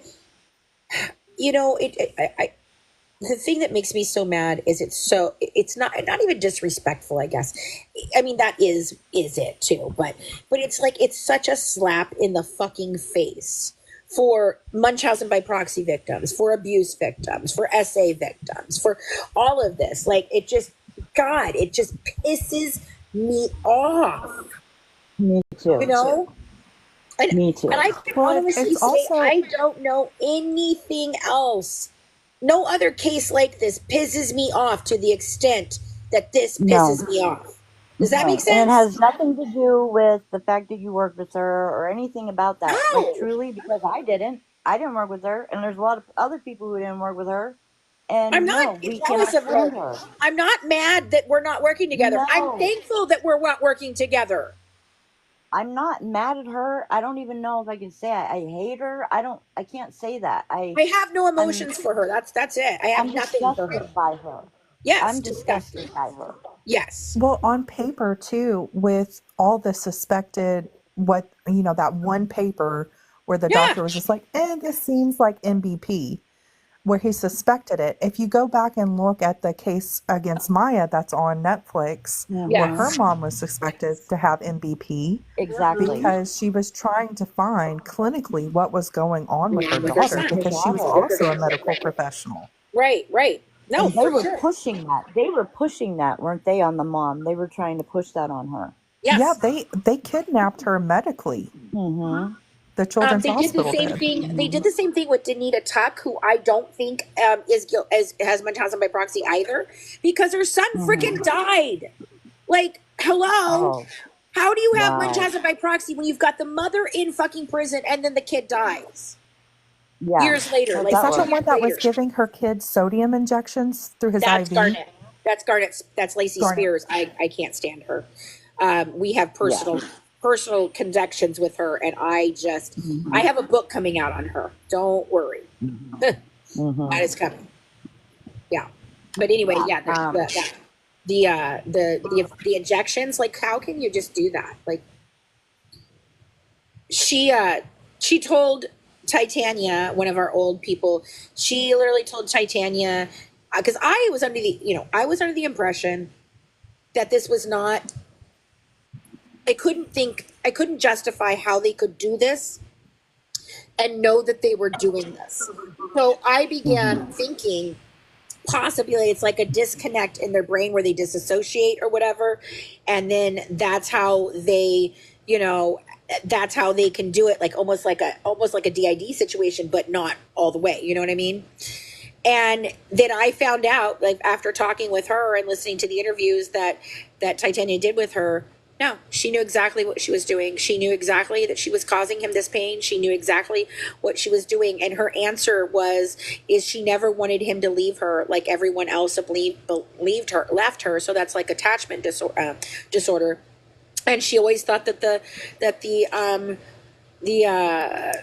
hospital would save him. So she never thought he was in danger. That's so awful. But meanwhile, she's in the hospital where they finally got him stable, and then she goes and puts another freaking, more salt in his thing, and they had to airlift him out to, the other hospital, and he was dead. Like, it's just, and all Dee Dee was trying to do was figure out what the hell was wrong with her kid. Like, because it's preposterous that she keeps saying multiple surgeries, but when she goes in to talk about that, we know it's the feeding tube changes because Dee Dee didn't have the heart to do it to her. Right. Mm-hmm. Yeah. Right. Yep. Exactly. And you're totally spot on with that. And it's so disgusting how villainized she has made her mother, who gave her like this epic fucking life. Well, and it's also a slap in the face to victims advocacy too, because where is Dee Dee's voice in all of this that's coming out? Where is her representation from a victims advocate standpoint? Right. None. And everyone's to say that we're bullying an abuse victim. No. The person that's being bullied is the dead woman. It's nothing about being bullied. It's about the truth.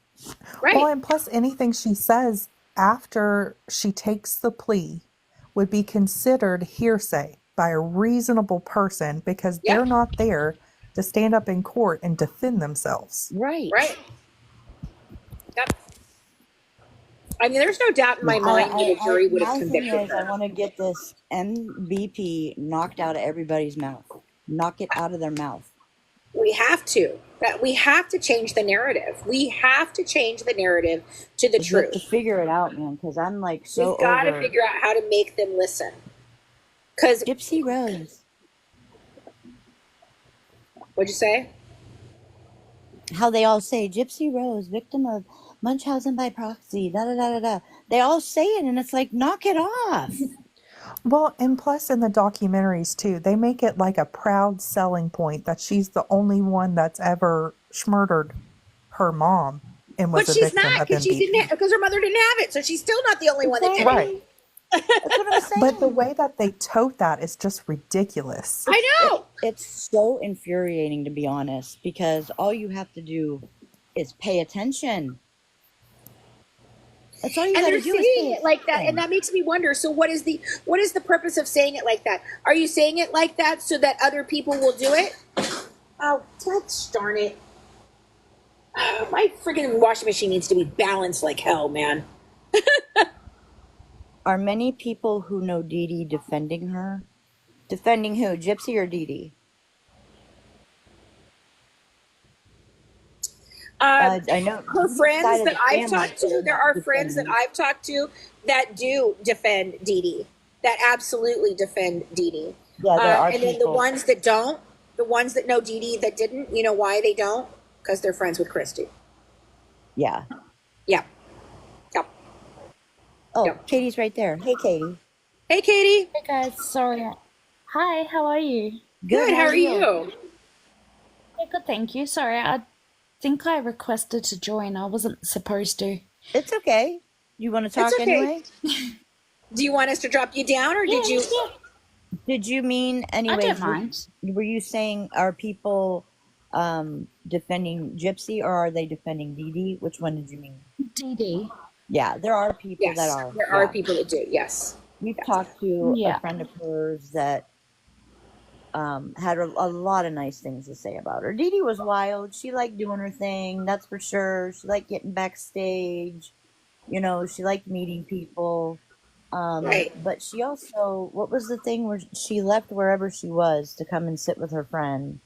Right. That When was her that grandma was passed or something?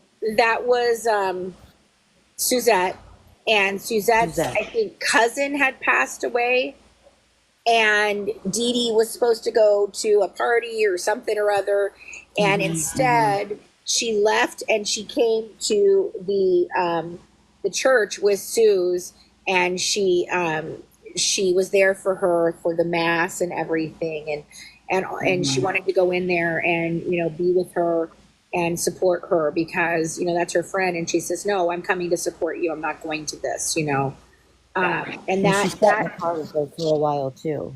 Yeah, and I think that interview I think is in a book too. I think that's where that one is, and I'm actually going to put it out on the podcast. I'm going to do the bonus section for the podcast that has our interviews that we did with my daughter, that we did with Suze, that we did with the first responder, all of that. Yeah. So. Yeah, it is a joke, Mariana. Like, it is. It is. It's totally a joke. That they even allowed that. Like, where somebody didn't somewhere say, hey, how are you coming up with this? Yeah. You know what I mean? It wasn't questioned. One freaking document. Yeah, you can come up, Mariana. Marina. I mean, Mariana? Okay, yeah, Mariana. Yeah. So, Katie, if you want me to, I'll drop you down, or do you want to hang out? Yeah, please. Okay, no problem. Okay, no problem. There you go, sweetheart. It was good having you up anyways. It's good to see you. Thank you. Hey, Mariana. How do you say your name? I don't want to say it wrong. Mariana. Okay, good. But if it sounds close, I answer to it. I've spent the last 37 years correcting people. So. I'm sure you have. Yeah. Who initially diagnosed Dee Dee's MBP? No one diagnosed her as MBP. Yeah, so she was never like clinically diagnosed with it. Never once. No. Yeah, see, that's crap. I don't see how that stood up in court. I don't either. Well, it didn't. That's the problem. They took a plea deal. Because if they'd gone to court, it wouldn't have stood up. It wouldn't have, because they would have had the medical documents, and the medical documents would have been entered into record, and they would have known that it didn't stand up. That's the thing. That's why she wouldn't go to freaking court. She would have got either the death penalty, but they took that off early, or she would have gotten life, just like Nicholas, without the possibility of parole. There's no doubt about it. That's what she should have gotten. I've done a little bit of research on MBP, and if she was truly a victim of that, there's no way she would have lived to have been 23. No way. No. Exactly. Dee Dee, because they usually don't even survive to double-digit ages. What'd you say? And the fact that hold on. We're talking over each other. I didn't hear what. I'm sorry. You said something about Dee Dee loving her daughter. Which one was it? Me. Say that again. Like, Dee Dee loved her daughter. Like, Gypsy was spoiled. Oh, for sure. And Dee Dee did way more for her than she did for herself. Like, Absolutely. that's obvious, Yeah, this is Yeah, the It's just, conversation. God, that girl just enrages me. This is the conversation that I have with Kendall, and I don't think she's still in here, but Kendall has talked to me several times about the fact, she's like, but okay, Fancy, but don't you think that teaching her this and this and this was abuse? And I said, it can be a form of abuse. However, if you want to take it that way, then you have to give Dee Dee the same exact pass, as she was taught by her parents to do that. Right. She was taught by her mother to do these things. That's what she was taught. So if you give Gypsy a pass because she was taught this, then you have to give Dee Dee that same pass, because it's a generational thing with their family, just like a crime family, a mob family. They're taught this from the very beginning. It's what their family does. So is that abusive? I guess in some way, sure. But what I talked to Kendall about, because Kendall has a very similar story. Her mother made up conditions for her to get drugs. Okay, that's what her motivation was behind it, and then she obviously taught her to steal and to lie and to do all of those things. And Kendall's like, and I went along with it because I got, I got love from my mother, and I did and so how do you feel about it? I said, look, here's the difference between you and Gypsy. Was anything that you got because of lying to get the rugs for you? And she said, well, no. And I said, so you weren't getting lavish this and lavish that, and everything it was all about your mother getting what she needed, right? And she's like, yeah. And I'm like, that's the difference, okay? That is the absolute 100% difference here. If Gypsy weren't profiting from it, that'd be a different story, okay? It sure would be. Was the only one profiting from that shit.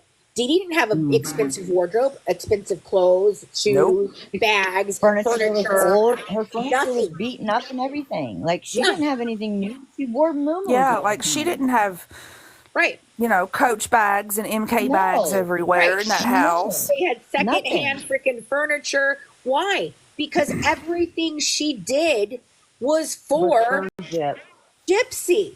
That's it. And the motivation in this is what I was trying to explain to Derek from Crime Lines, Derek Levasseur, and I still don't think he got it in how I explained it to him, because he didn't do any research. So he could only ask the questions that he was coming up as Stephanie was asking me the questions. If he had actually researched the case himself, then he might have asked different questions as a homicide detective, because I was like, here is the difference. He didn't even know that the main thing, what determines between Munchausen and malingering even, the main thing is the motivation. He's like, so that's the big, I go, yes, it's the big factor. The motivation is what classifies it as one or the other.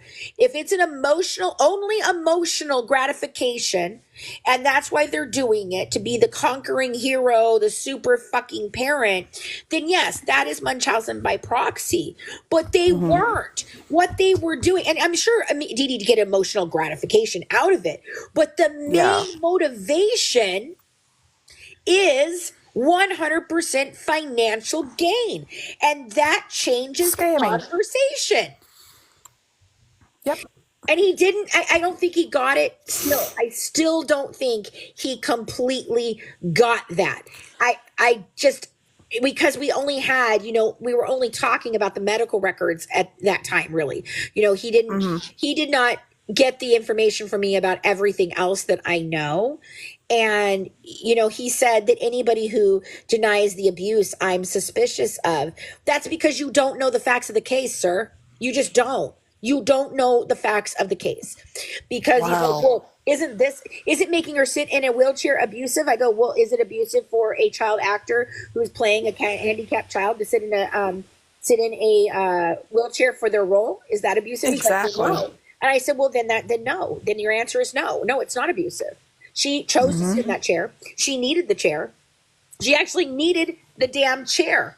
I'm like, she needed it. It's not so much, it's not even that she forced her to sit in it. She needed it. She also had a walker. Did you know that? Did you know she had a walker, sir? She had a walker. And Dee Dee telling Rod, yeah, she can walk, Rod, but she can't walk long distances, and her muscles are going to continue to get weaker and weaker. That's not fucking wrong. No. Even now, she's putting her doing her little, get ready with me videos, and she's all, oh, I can't stand, I can't do, because she has weak muscle tone in her legs. Yeah. Right. Yeah, how can you not see that? How do you not, in your head, how do you not see that and then go, oh, fuck, I'm totally wrong? How do you, that's what happened to me. Look, guys, I have to be honest. I was the biggest fucking supporter out there. I was up, all the time, freaking taking up for them and justifying bullshit until I just couldn't do it anymore. Until I found too many things. There was too many things that were wrong. We're not adding up. When all of this first happened, I was a stay-at-home mom, and my son was like my whole world. But, I would sit and, I'd keep the TV on all day. And when that all first happened, I was like, wait a minute, something is not right. And then the sheriff comes up and says things are not always as they appear and da-da-da. I'm like, oh my God. Because I remember I called my mom. I was like, did you hear about that girl down in Missouri? And she's like, yeah, everybody's talking about it, And she's like, I said, Mom, I said, she was never sick. She said, oh, come on. I said, no. I said, I'm telling you, this girl's a scammer. Well, she was. The problem is that she was sick. She was really sick. Her mother wasn't making her sick. She was fucking sick. And then we find out later that she had that chromosome deletion. And I'm like, okay, now that makes sense. But everything else, no, it was all a farce. It was total effing lie. And somebody just asked in the chat, can you diagnose malingering? Okay.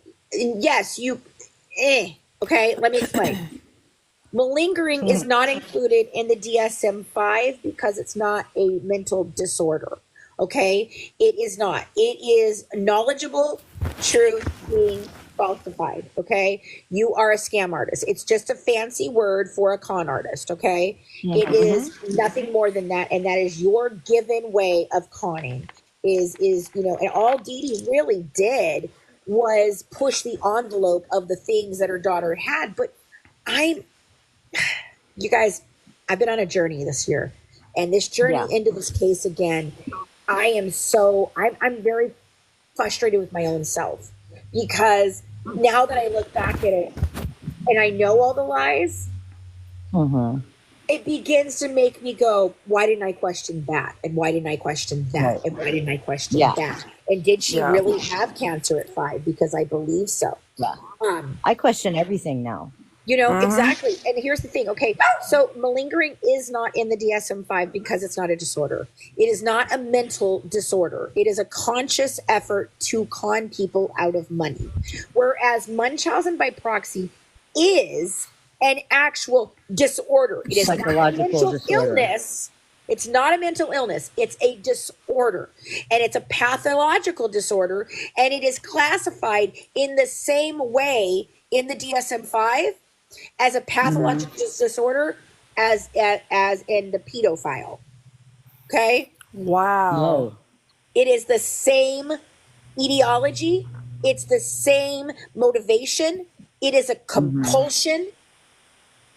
Okay? A controlled compulsion. Exactly. Yep. And here's the thing. You want to know why I also say, Gypsy out of her own mouth told my team that, while I was in Aurora, I lived a normal life. I wasn't going to see all the doctors because we knew she wasn't going to see the doctors because we got the records. She was having regular everyday, just, normal trips to Kansas City for follow-ups on just regular shit. There wasn't anything happening. There was nothing going on. There was nothing that was even suspicious at that point. She lived a normal life. She was walking around her backyard. Neighbors saw her, all that. That's before she got to Aurora. I mean, before she gets to Springfield. She spent 2 years there having a normal freaking life. Now, what doesn't happen when you have Munchausen by proxy? That shit doesn't happen. Exactly. Right. And they claimed doctor shopping, but it was referrals. It was never doctor specialists. Shopping. Yeah, the whole jumping off of the porch railing. I'm like, she's not If she was paraplegic, she would have not been able to do that. Right. She would have snapped her legs. Yeah, for sure. Look, okay, here's the thing. There was no doctor shopping. I know how they all fucking think that there's doctor shopping. There's not, and I can prove it. Okay? So, and I can prove it from 2000 and 2001 on. I don't have records before that, but I do have a knowledge about what's in those records to some extent and who she was seeing. Okay? So she was seeing the Bayou doctor, Dr. Petrie, that saw all of Christy's kids as well. Okay? Probably saw Nicolette, saw most of the kids on the Bayou, who, by the way, was found to be over-medicating and over-prescribing, by the way, just so you all know. And when they couldn't figure out what was wrong, she was then referred into New Orleans, where she went and saw a set of doctors in New Orleans. That's where she hooks up with Beckerman. Okay, and Beckerman is the one that she follows to Missouri and he's highly suspicious in all of this, allegedly for entertainment and educational purposes only. He's highly suspicious in this. And so that's where she's seeing all the doctors in New Orleans. Then she moves to Slidell. She's still seeing the doctors in New Orleans while living in Slidell. Okay, because it's like I don't remember how long it is. It's not a very long drive. Okay, No. So then when Katrina hits, she moves to Missouri. They start in Kansas City. Okay, and they get them the house. The hospital provides them the house in Aurora, paid for. And she's still seeing the doctors in Kansas City. Okay. When she moves to Springfield, she then transfers her care from Kansas City to Springfield. But guess what? It's the same damn doctors. It's still Dr. Beckerman. It's still Dr. Steele. Yep, still Beckerman. Still them. When they get caught in 2009, when actually, I don't even think it's Dee Dee who gets caught. I think it was Steele who got caught with all of the changing birth dates because he was party to that and he was doing it. Okay, literally, he was participating in that, and he would write different ages on different pieces of paper. I'm sorry, you can't go from knowing that your patient is 13 years old to the next fucking week calling her 12. You know how old your fucking patient is. I'm sorry, you just do. Right. Yeah. It's not the same. It's the birth dates are changing. Fine. But if you've been seeing a patient for any amount of time, do you really think you don't know how old this child is? It's crazy. Yeah, I think as a medical professional, you should be able to gauge that. Right. I think he was doing that under the table to get extra services for Gypsy. Exactly. So when the hospital called them out on it in 2009, that's when 2 full years after Flasterstein had identified that there was a chance that there was Munchausen by proxy. A chance. That's it. 2 documents that he sent to Dr. Steele directly in 2007. 1, mother is not a good historian. 2, there could be a suspicion of a chance of Munchausen by proxy. Then he doesn't send her back to him. Doesn't send her to any other neurologist for another 2 fucking years. Doesn't report it. He's a mandated freaking reporter. They all tell Dr. Flasterstein to not report it because no one will believe him and they need to be handled with kid gloves. What? Yeah. And was he receiving any medical grants for research? Dr. Flasterstein, I don't know, but I know I need to look into Steele more because I was on the fence about wondering whether Steele was lying or not until I saw Prison Confessions in 2020. And when I saw Prison Confessions in 2020, I absolutely knew with beyond a shadow of a doubt, because I have the evidence, that he was lying. Because he sat up there and he tried to say he never saw those records. He got them 1 month after she arrived in Missouri. Then he tried to hold all those other records of all the specialists she was seeing that he didn't know about. Bullshit. You're the one who referred her to all of them, and all of them were sending letters back to you, jackass. So sit there and lie some more. So in 2009, when they get caught for the fraud, Steele and Beckerman then move her to frickin' Kansas City, back to Kansas City. They're still seeing her. And that's where Dr. Leigh Pachon comes in, that finally diagnoses her in 2011 with the chromosome Thanks, disorder. Yankee Cajun. Do you want to tell me how she was doctor shopping? I don't worry. I'll wait. Yeah. No? Okay. It's going to be a long ass wait. Yep. Yeah. Yeah, because I would be more interested to know if the one that did the 1Q21.1 diagnoses, if he was actually a research doctor, because I know my sister's doctor that diagnosed her with the CVID, it's very rare what she has, like 1% of the population has it. Oh, wow. And he is a research doctor, and they do test on her for research. Like, she's not getting treated. She's basically a guinea pig for science. So I'm wondering if that was his area of expertise. Hold on. We appreciate you, Yankee. See, they found the genetic marker for my Crohn's disease because they couldn't figure out what the hell was wrong with my stomach for years. That's another thing. Yeah, because they train doctors. Yeah. They tell you don't look for zebras when there are horses that come in the hospital. Right. And then they pulled genetic testing, and then I had to go to a specialty hospital here where I live, and I had to have a certain test done, and then I figured there as it much. is. Professor of Pediatrics, University of Missouri, Kansas City School of Medicine, University of Kansas School of Medicine. Yeah, he's a professor at these hospitals, at these colleges. He's a research doctor. That's exactly it. That's it. And they're extremely hard to get into. Yep. Interesting. Yep. I'm glad you brought that up. Yep. You're very much welcome. Yeah. I know that not a lot of people have experience with research doctors. He was trying. So he tried in 2009. He started trying to figure out what was going on, and he talks about it in 2010, I think, with them. And then Dee Dee doesn't bring her back for a long time. Well, guess why? Because Dee Dee was battling cancer. So she didn't have time to run Gypsy to random things that she didn't need to be at anymore because she was stabilized. Okay. So if that was the case, that's likely when Dee Dee was battling the cancer. I believe that she got it in 2010 or 2011 or 2012, in that time period, because of what was going on around that. It's in those 3 years. It's in there, and I'm thinking probably now that I'm thinking about it fully, I'm thinking 2010, because in 2011 is when she brings her back finally. Sorry. And he suggests it, and she tells him she doesn't want to, because her daughter is not stabilized. There's nothing else that they can really do. She's just happy that she has a stable child, and she can no longer travel to Kansas City anymore because of her own medical issues. Cancer. Yeah, because at that point, a research doctor, they would check your levels every year to see how everything's going. They check should, your IgG right. levels, your IgF levels, and all of that. Maybe send you to a hematologist for follow-up for inconsistencies, but that's about it. Right. Yeah. So he tells her he doesn't want to, but he convinces her he's going to go. Can I go ahead and run this? And so he does. And then that's when it comes back. And I think he said, let me run you too, because it's all in the one thing that she is tested at the same time, and the Dee Dee does not have this. So I'm thinking that he decided, hey, let me test both of you. Let's see if we can figure this out. At least we'll know. So that way we can determine whether she's going to have continuing care through adulthood. What is this going to happen? Is it a disorder that's going to eventually she's going to start to deteriorate? And Dee Dee said, okay, fine.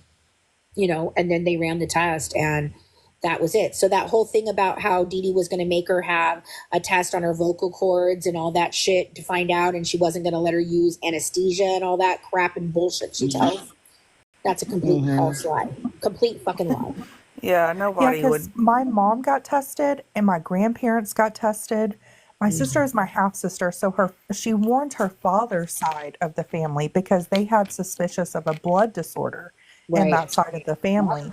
Yeah. So everybody had to go get tested. I had to go get tested. Thankfully, my mom is dormant to pass it, but she does have it.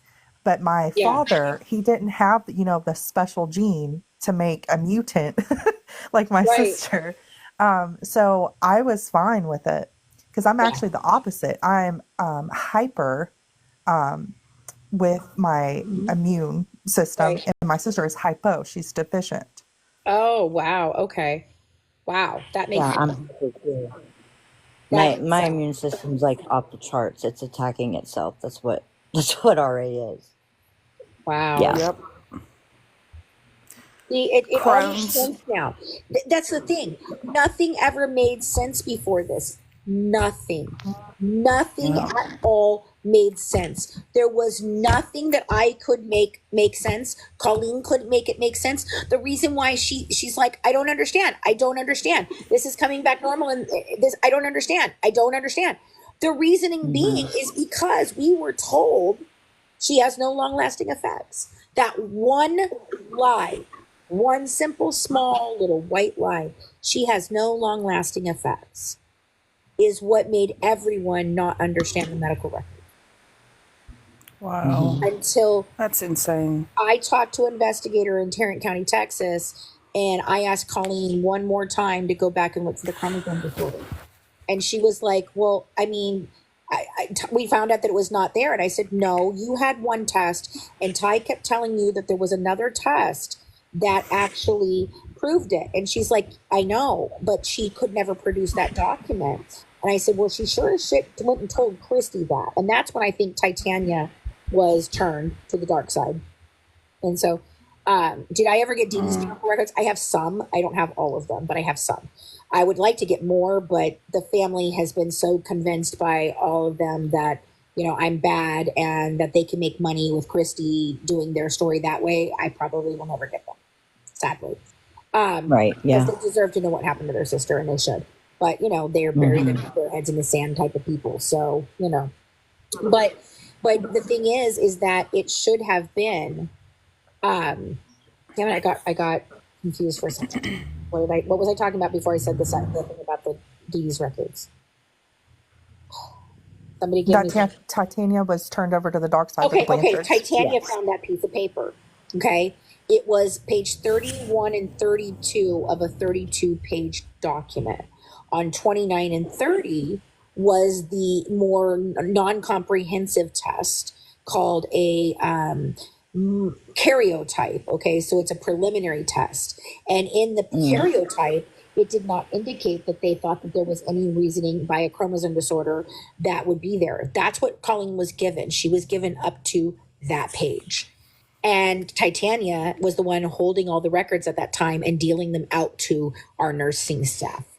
Well, when she left, we then we had all of them, you know, and I didn't know this was going on like that. I had no clue that that's how this was happening. I mean, I know that they were, you know, she was giving them to look at, but I told her to give everything to Colleen to look at. I didn't know she had held something back like that. So when Colleen said that, I said, will you please just go look for that document one more time? And she's like, yeah, fine.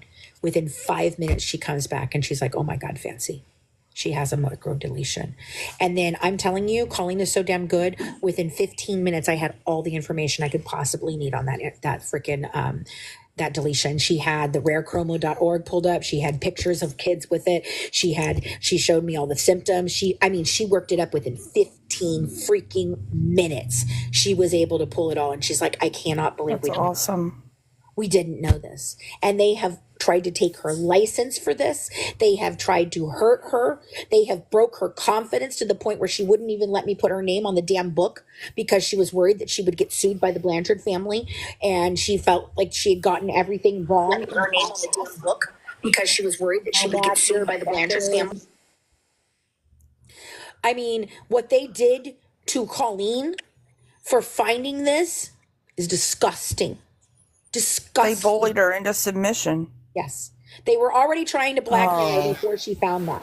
They were trying to that Tori and Brandy and all of them were going on her. And Brandy, you know, I understand Brandy was lied to, you know, and everything, and that's fine. And she was going along with it because she thought it was the right thing because Tori had convinced her. I mean, I honestly think that Brandy should have just done her due diligence and come and freaking asked me about shit, but she didn't, you know. That's why. And she didn't because Tori had lied to her already and told her that my nonprofit was fake when it's not. So, I mean, it was all very systemic. And so they had Tori in her inbox. They had Brandy in her inbox. Titania was in her inbox. And then they had somebody pretending to be a paralegal representing a lawyer in Virginia, of all places. Nothing took place in Virginia. Not anything. No, our business is not in Virginia. Nobody lives in Virginia. No, nothing was ever done. Oh, but you know whose family lives in Virginia? Tori's. Mm-hmm. Yeah. All of them in her book, in her inbox, trying to tell her that if she didn't stop what she was doing, that they were going to report her and they were going to do this and they were going to do that. And this was before we found the chromosome disorder. Then we find the chromosome disorder and all hell broke loose. All hell broke loose. And they lost their noodle because they knew that was it. They were done. They were done. Well, it makes sense why they tried to push for the Virginia one, because if they were trying to go for any sort of defamation, that's the state to do it, to file it in. Oh, interesting. Huh. That's why Johnny Depp sued Amber Heard in Virginia. Right. Maybe I should go to Virginia, Mac, and see if I can get a lawyer to take my case. Yeah, maybe. Maybe Virginia's the way to go. How did he get that, though, if he doesn't live there and she doesn't live there? How did they do that? So it was through the newspaper that reported Amber's It was through the Sun. expose. Right? Yeah. Interesting. Well, I mean, because we already have that, now that we have it, that they tried to say that they were from Virginia, I might be able to get a Virginia lawyer to prosecute that or to try that. Well, I know. Yeah, because they have I less know who you're stringent talking about, laws girl. with defamation in Virginia. Yeah, Missouri's defamation laws and anti-slap laws are terrible. Kentucky is pretty good, but it's outrageously expensive, and I think that they have called every single one here and told them. Two ladies that from I'm Missouri. Missouri too. They've done that in Missouri too. I can't get a lawyer to even take on my criminal case. I'm in Kentucky and I have a discrimination lawsuit out against an old employer. And the ACLU picked it up. Like, you don't mess with stuff like that in a Commonwealth. Yeah. Nope. But what are the odds that the baby will have the same microdeletion as Gypsy? Because I've heard it's hopefully she has been referred to a geneticist at this point to have Kim tested or Ryan tested to see if he carries. No, they're delulu. They're allowing her to be delusional, and she even had to come out and state because first they was denying it. They were all denying it, denying, and then when they could no longer deny because I was pushing this shit, very far, and people were starting to pay attention and look it up. Then she went on the boat that the storyline of, well, I had it, you're right, but I don't have any symptoms of it, and so I'm one of the 75% of people, which is not even the right actual details. That is not even a fact. Okay, that's not even a actual study that was done. 75% of the people that have this don't have symptoms. That's not a thing. That's not real. That is not a study. That is nothing. That is her just making up some bullshit. What it says is 75% of the people that have this disorder have these things, this thing and this thing and this thing, and have behavioral issues. Get your fucking facts straight if you're going to quote fucking studies, okay? So that's happened. And then on top of that, she denied it until then. Then she admitted she had it finally after she couldn't deny it any longer. Then when she got pregnant, she tried to tell everybody that she had already had the baby tested for it, which is not something they can test for. Not at all. Not at all. They cannot do that. So then she said, not at that far along anyway. She was too, you couldn't, no. Right. Yeah, I don't even know if that her would show up on placenta. amniocentesis anyway. Right. Right, exactly. I don't think it will either. Okay, so then on top of that, then she finally comes out and she says she's learning more about her disorder from me, Pretty much. She doesn't say that, but I'm the only one informing you of this, and I know you're not going to the doctor. Your own dad. So I know you're not telling the doctors. So she's like, now I'm worried that I'm a bad mother already because I did not understand how this could be. So this was genetic and could be passed on. Yes. What the fuck do you mean you didn't know it was genetic and it could be passed on? Everyone said that. I told Christy that. As much as I hate Christy, and I cannot stand her. I don't hate her. I just can't stand her. Okay. As much as I can't stand Christy, as much as I can't stand Gypsy, after everything that they've done to me, when I found the chromosome disorder, I contacted a mutual friend and I said, hey, they need to see this and I can explain it to them if they'd like so that they can go get the proper testing. Right. She needs to know this. Mia needs to know this. Dylan even needs to know this in case, something goes all of Rod's children. Nicolette needs to know this. Dylan and Nicolette already have children, and so they may be showing signs of it that they don't even know are signs of this. They all need to be genetically tested. They need genetic counseling, the whole thing. And Gypsy definitely needs to do this before she gets pregnant. But I don't watch Toddy anymore, Peanuts, so no. And so I tried. And I even tried to tell Rod when I interviewed him on Ivory Rose, when we had the conversation on Ivory Rose. I tried. So no, I don't believe that she's going to see anybody because they're allowing her to be delusional that she doesn't have this. And Christy's just fine with that. Yep. To me, they all think that as long as they ignore it and don't acknowledge it, that it doesn't exist. That's not how it works. She's doing. That's what I feel like she's doing. Most parents, when you're having genetic testing done like that, and I know I can probably speak for my mom and how her feelings were, she felt absolutely abhorrent that she passed that and didn't realize. And My my sister had been mother, suffering for It years. feels so bad, right? yeah, my mother, who had juvenile diabetes, and she had a very, very severe case of it. She had a kidney transplant. She has one of the longest kidney transplants standing on the books, and everything. And she passed away when I was 29. My mother adopted me because she did not want to pass on diabetes, of all things. Like, literally, that's how much she cared about what her child would go through. And she chose to adopt instead of saddling a child with something, that they might have to suffer their whole life with. And it just as simple as diabetes. Yeah, see, I have diabetes Like, and Crohn's, and I stopped at 1. I have a son, and he's 13. I didn't want to give him this shit. Mm-hmm. Well, and And But I don't understand, like, wouldn't have what been was she allowed saying to, about that? she wouldn't have been allowed to adopt by any means unless she went through a private party. She could have had a surrogate. She could have had an adoption that's private through her church or through whatever, or anything, that she could have done anything possible to stop this from happening to a child. And now she doesn't. And it is, he's got a 50-50 chance of having it. But considering that Gypsy is the worst one on all of Rod's kids, I would say it's very likely that the child will have problems. Before we knew about the chromosome deletion, I always thought that she looked like she had Turner syndrome because I had a cousin that had Turner's. Yeah. It's very, very I had a close to cousin that had Turner's, but she passed away at 34. Yes. Mm-hmm. Yes. Yeah. Is it just like the web neck and the hands and, Yes. the weak muscles? It's Yep. on the Yeah. same thing. It's on the same thing as TARS. It's on the same thing. You're absolutely right. It's the same kind of disorder Yeah. in that type of chromosome. But that deletion of chromosomes is the deletion that causes the same thing you're talking about. God, it's sad.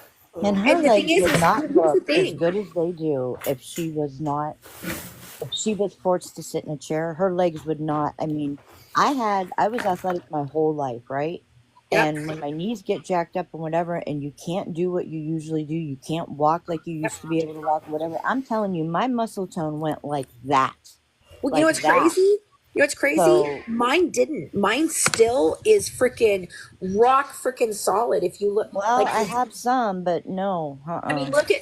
I'll show you mine because You gonna it's show us amazing to me someday. because I don't understand why mine is like this. My husband and I have talked about it, and I talked to my doctor about it. And she's like, "You just have good. You're just built solid. You're built solid. Look, if I flex that, look how." You, Jesus, Look at that. Lord, girl. Like I Yes told and you guys, no. my strength No. is in my Emily, will you put the pizza in the fridge? Yeah. Thank you. No, my legs aren't. No, forget about No, it. my I'm strength is in my legs, Mom. My arms, I don't have the muscle tone in my arms. I No, mean, I because still if she was have in that wheelchair some. all the time, she would have spaghetti legs. Yes. Yeah. That's what I'm saying. Yeah. Like I just know how long I've had it And what here's I the have, thing. and I know how much muscle tone I've lost and what I had. Right. I still Right. have some. I'm not saying I don't have any. I'm just saying it really went fast. Yeah. And so her legs Yeah. would not look like they look. No, they wouldn't. I'm still very forget about it. active, even though I can't do as much as I used to. I'm still active enough that I think it keeps the muscle tone there. And But- she cannot argue with experience. No. Don't even try it. I have And here's the experience thing. with it. Like seriously, Her I know disorder- what happens to your legs if Okay, you baby. if you aren't able to use them like you should be able to use them. Like Okay, just I'll get get the it. fuck out of my face with the lies. Oh. Laundry. Yeah. See, I have an RA factor from my Crohn's, and I have already had to have 2 back surgeries because of it. I just had a fusion in August. Oh wow. And yeah, it's tearing my joints all to pieces. And there's very Yes. few people that get that RA factor from Crohn's, but I just happen to get the lucky Right. gene for it, you And know? Oh, yeah. Yeah, like I've for got. RA they use for Crohn's. Right. Well, see, I have long COVID, and I have things that will never be repaired from it. I have the Otto syndrome. I have horrible problems with my feet, my neuropathy in my hands and my fingers and my feet. So do I. Celeste, and I'm nervous too.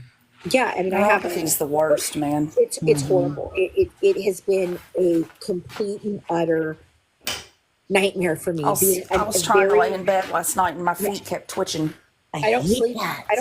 I don't sleep because of it. I sleep very little because I can't stay asleep because I can't be comfortable, and the pain is so heavy it wakes me up all the time. It'll feel like I got electric going through my legs. It's really weird. Yep. Exactly. So the disorder that she has too, this 1Q21.1 disorder, Jason, he is making all that noise. Mariana, is that you? Yeah, sorry. I'm gonna mute you. When you're done, you just unmute yourself. Her disorder is not as rare as everybody would like us to think. You know why it's rare and it's not heavily reported? Because it goes undetected. Because most people don't have all the things she has, and most people chalk that shit up to being regular shit. Like the eye problems, the ear problems, those things, are common things that people have.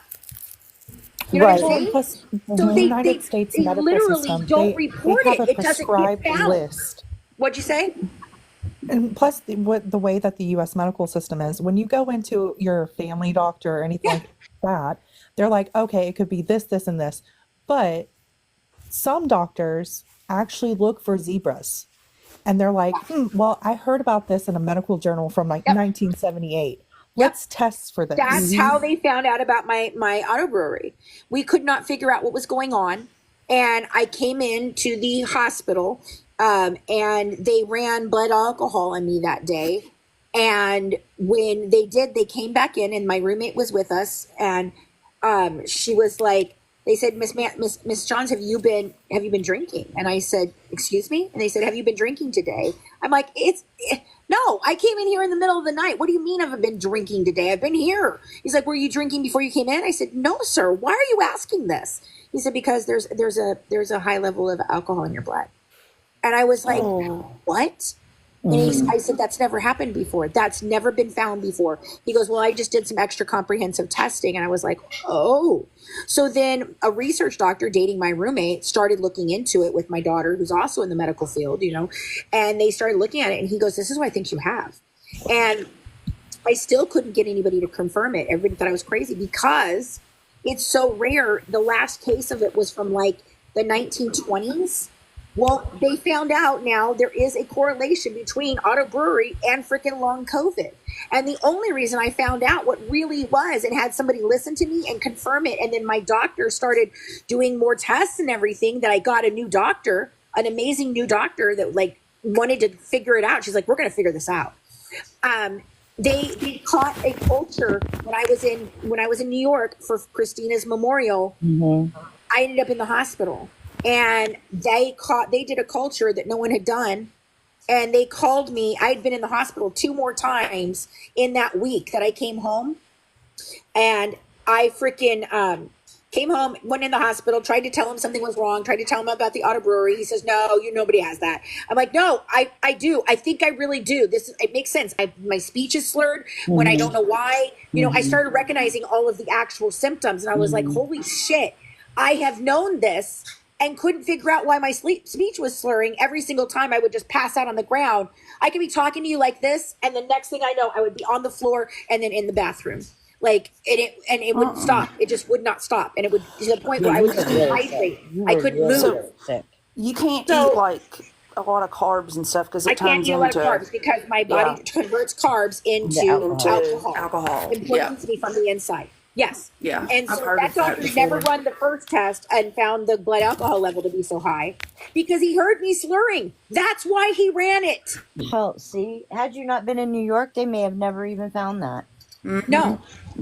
So then I come home, I go into the hospital 2 more times that week. I get back from the hospital the second time after being in there. I was in there for 3 days the first time, then came back. I was in there for another 3 days.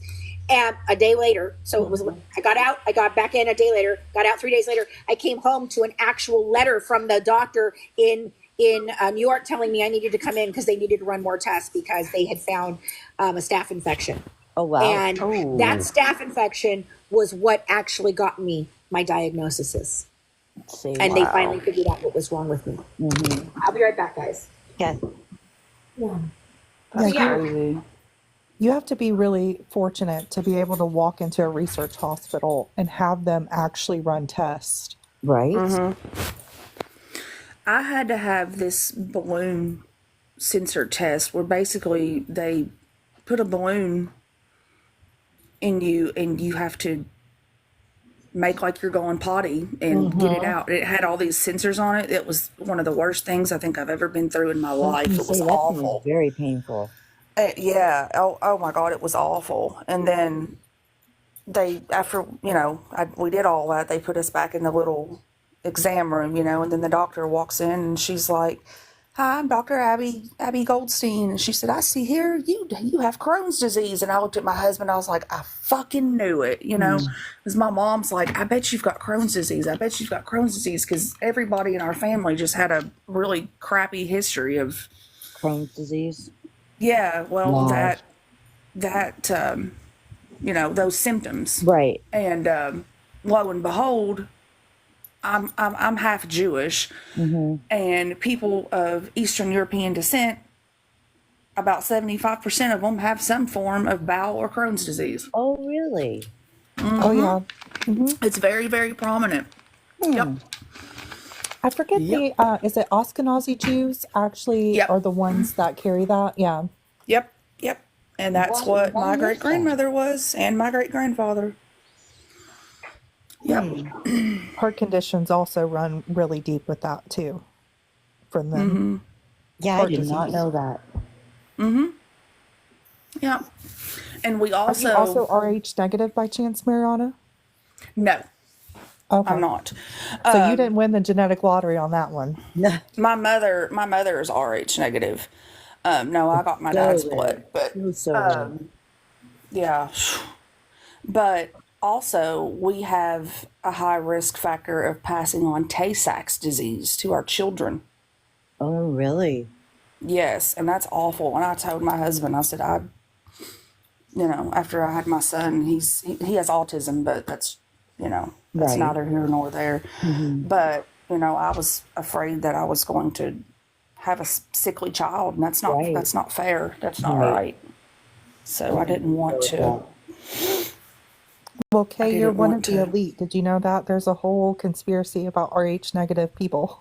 Is there really? Yeah. Yeah. I told my mom, I said, "You got alien blood." I'm telling you, you will be fascinated. Oh my word! Most presidents, royalty, and there's a little section of Great Britain where it's one single area where all of the people in that area are RH negative. Really? That can be traced back to. Oh, wow. Yeah. And the crazy thing about my going to that hospital, I called up Christina's brother, and I was like, I was in the hospital. He's like, "Oh my God, what hospital were you at?" And I told him the hospital. He goes, "Nancy, that's the worst hospital in all of New York City." Oh God. He's like, "It's where all the criminals go. It's where they take all the criminals and blah, blah, blah." He's like, "It's a terrible hospital. I'm so sorry you have to go there." I'm like, I'm not. Imagine what their good hospital's like. Right. So, exactly. I'm O positive. Yeah, I am too. Okay. Me and my brother both got our dad's blood type, thank God. But yeah. I tease my mom. I say, "You got alien blood." My sister always says I'm her donor sister because I'm O negative. So anything that she needs medically later on in life, I'm a donor for her. Oh, wow.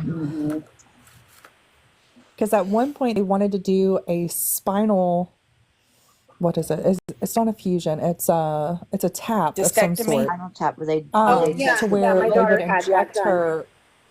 They would inject her with my antibodies. And I was just like, "Oh, I'm really scared to do that. Can we have that as a last resort?" And she was just like, "Well, you technically are my last resort because her other half siblings they don't acknowledge her existence. So if she needs anything, I have to be the one. You'll be the one, right? Wow. Yep. Yeah, see, I'm a bone marrow donor. That's what it was. Bone marrow. There we go. Mhm. Thank you. You're That's welcome. another painful one. Mm-hmm. Yeah, because you're awake for that. Yeah. Well, I signed up because I have a really good friend. Her daughter had infantile leukemia, and they were looking for her a match, and they finally found her a match. It was a man from Germany. Oh, wow. Yeah, they had to do like a world search. Which they just based that off of her ancestral DNA. And she's fine now. You'd never know she was ever sick, but I know like a bunch of us girls, we all signed up through DKMS to be bone marrow donors. So, you know. Yeah, in a case like that, if I was able to, if my body's healthy enough to do that, then absolutely, I don't know that I'm healthy enough to do that anymore, That's what I'm though. saying. I don't even know. I don't even know if I can give blood at this point. I don't know. Wow. I'm actually going to step down. Thank you so much for having me. And I'm so excited for my autographed copies to come in. I'm excited. I'm so excited for you. Yep, I will catch you ladies later. Have a wonderful day. No problem. girl. Thanks for coming up. Yep. Okay. Thank you. So awesome. So Love to Hate is talking about her child. She has a 2-year-old, and she's wondering like how they test for autism because he's not verbal at all yet. And she's concerned because her daughter walked and talked way faster. But each child is different. They really are. Every child is different. 2 years old, he should be babbling a little bit for sure. Yeah. My son was diagnosed through his school, and then we went to, our own doctors and all that. But he's actually tested out of his IEP now. He doesn't even need it. He's just... Oh, that's wonderful. He's high functioning. Did you see signs when he was that little at 2? Yep. I knew. And my mother is one of those people too. Like, she believes if you don't acknowledge it, it's not real. And I'm like, Mom, I'm telling you, there's something going on with him. She said, oh, he's fine. He's perfect. I said, of course he's perfect. He's ours, but there's something wrong. He's perfect, absolutely, but he's got something. Mothers know this. Yeah. He would flip his ear. Now, he did have chronic ear infections, and he had so many issues with his tubes, and it was awful. But he would just like flip his ear, and then he would take all of his little cars and line them up straight in a line, and his little toy trains, and he would pick the skin off of his chicken nuggets and eat that first. And it's just little things. Just little things. Yeah. But he never threw bad temper tantrums. He's 13 now. I'm blessed. He's very respectful. He was 6. Okay. He was 6. He was in like first grade. I'm not sure if they can't. I don't know if they can diagnose him at 2. I don't know if that's too young. I have no experience with that, so I don't know. Not unless it's like severe, like Asperger's severe. And maybe just the next time you go to the doctor, Love to Hate, just say, hey, should I be worried about it? You know what I'm saying? Is it good? He does babble, but I can't understand him. And maybe he can give you suggestions on like different things you can do with him too. To like get him to say words, you know what I mean?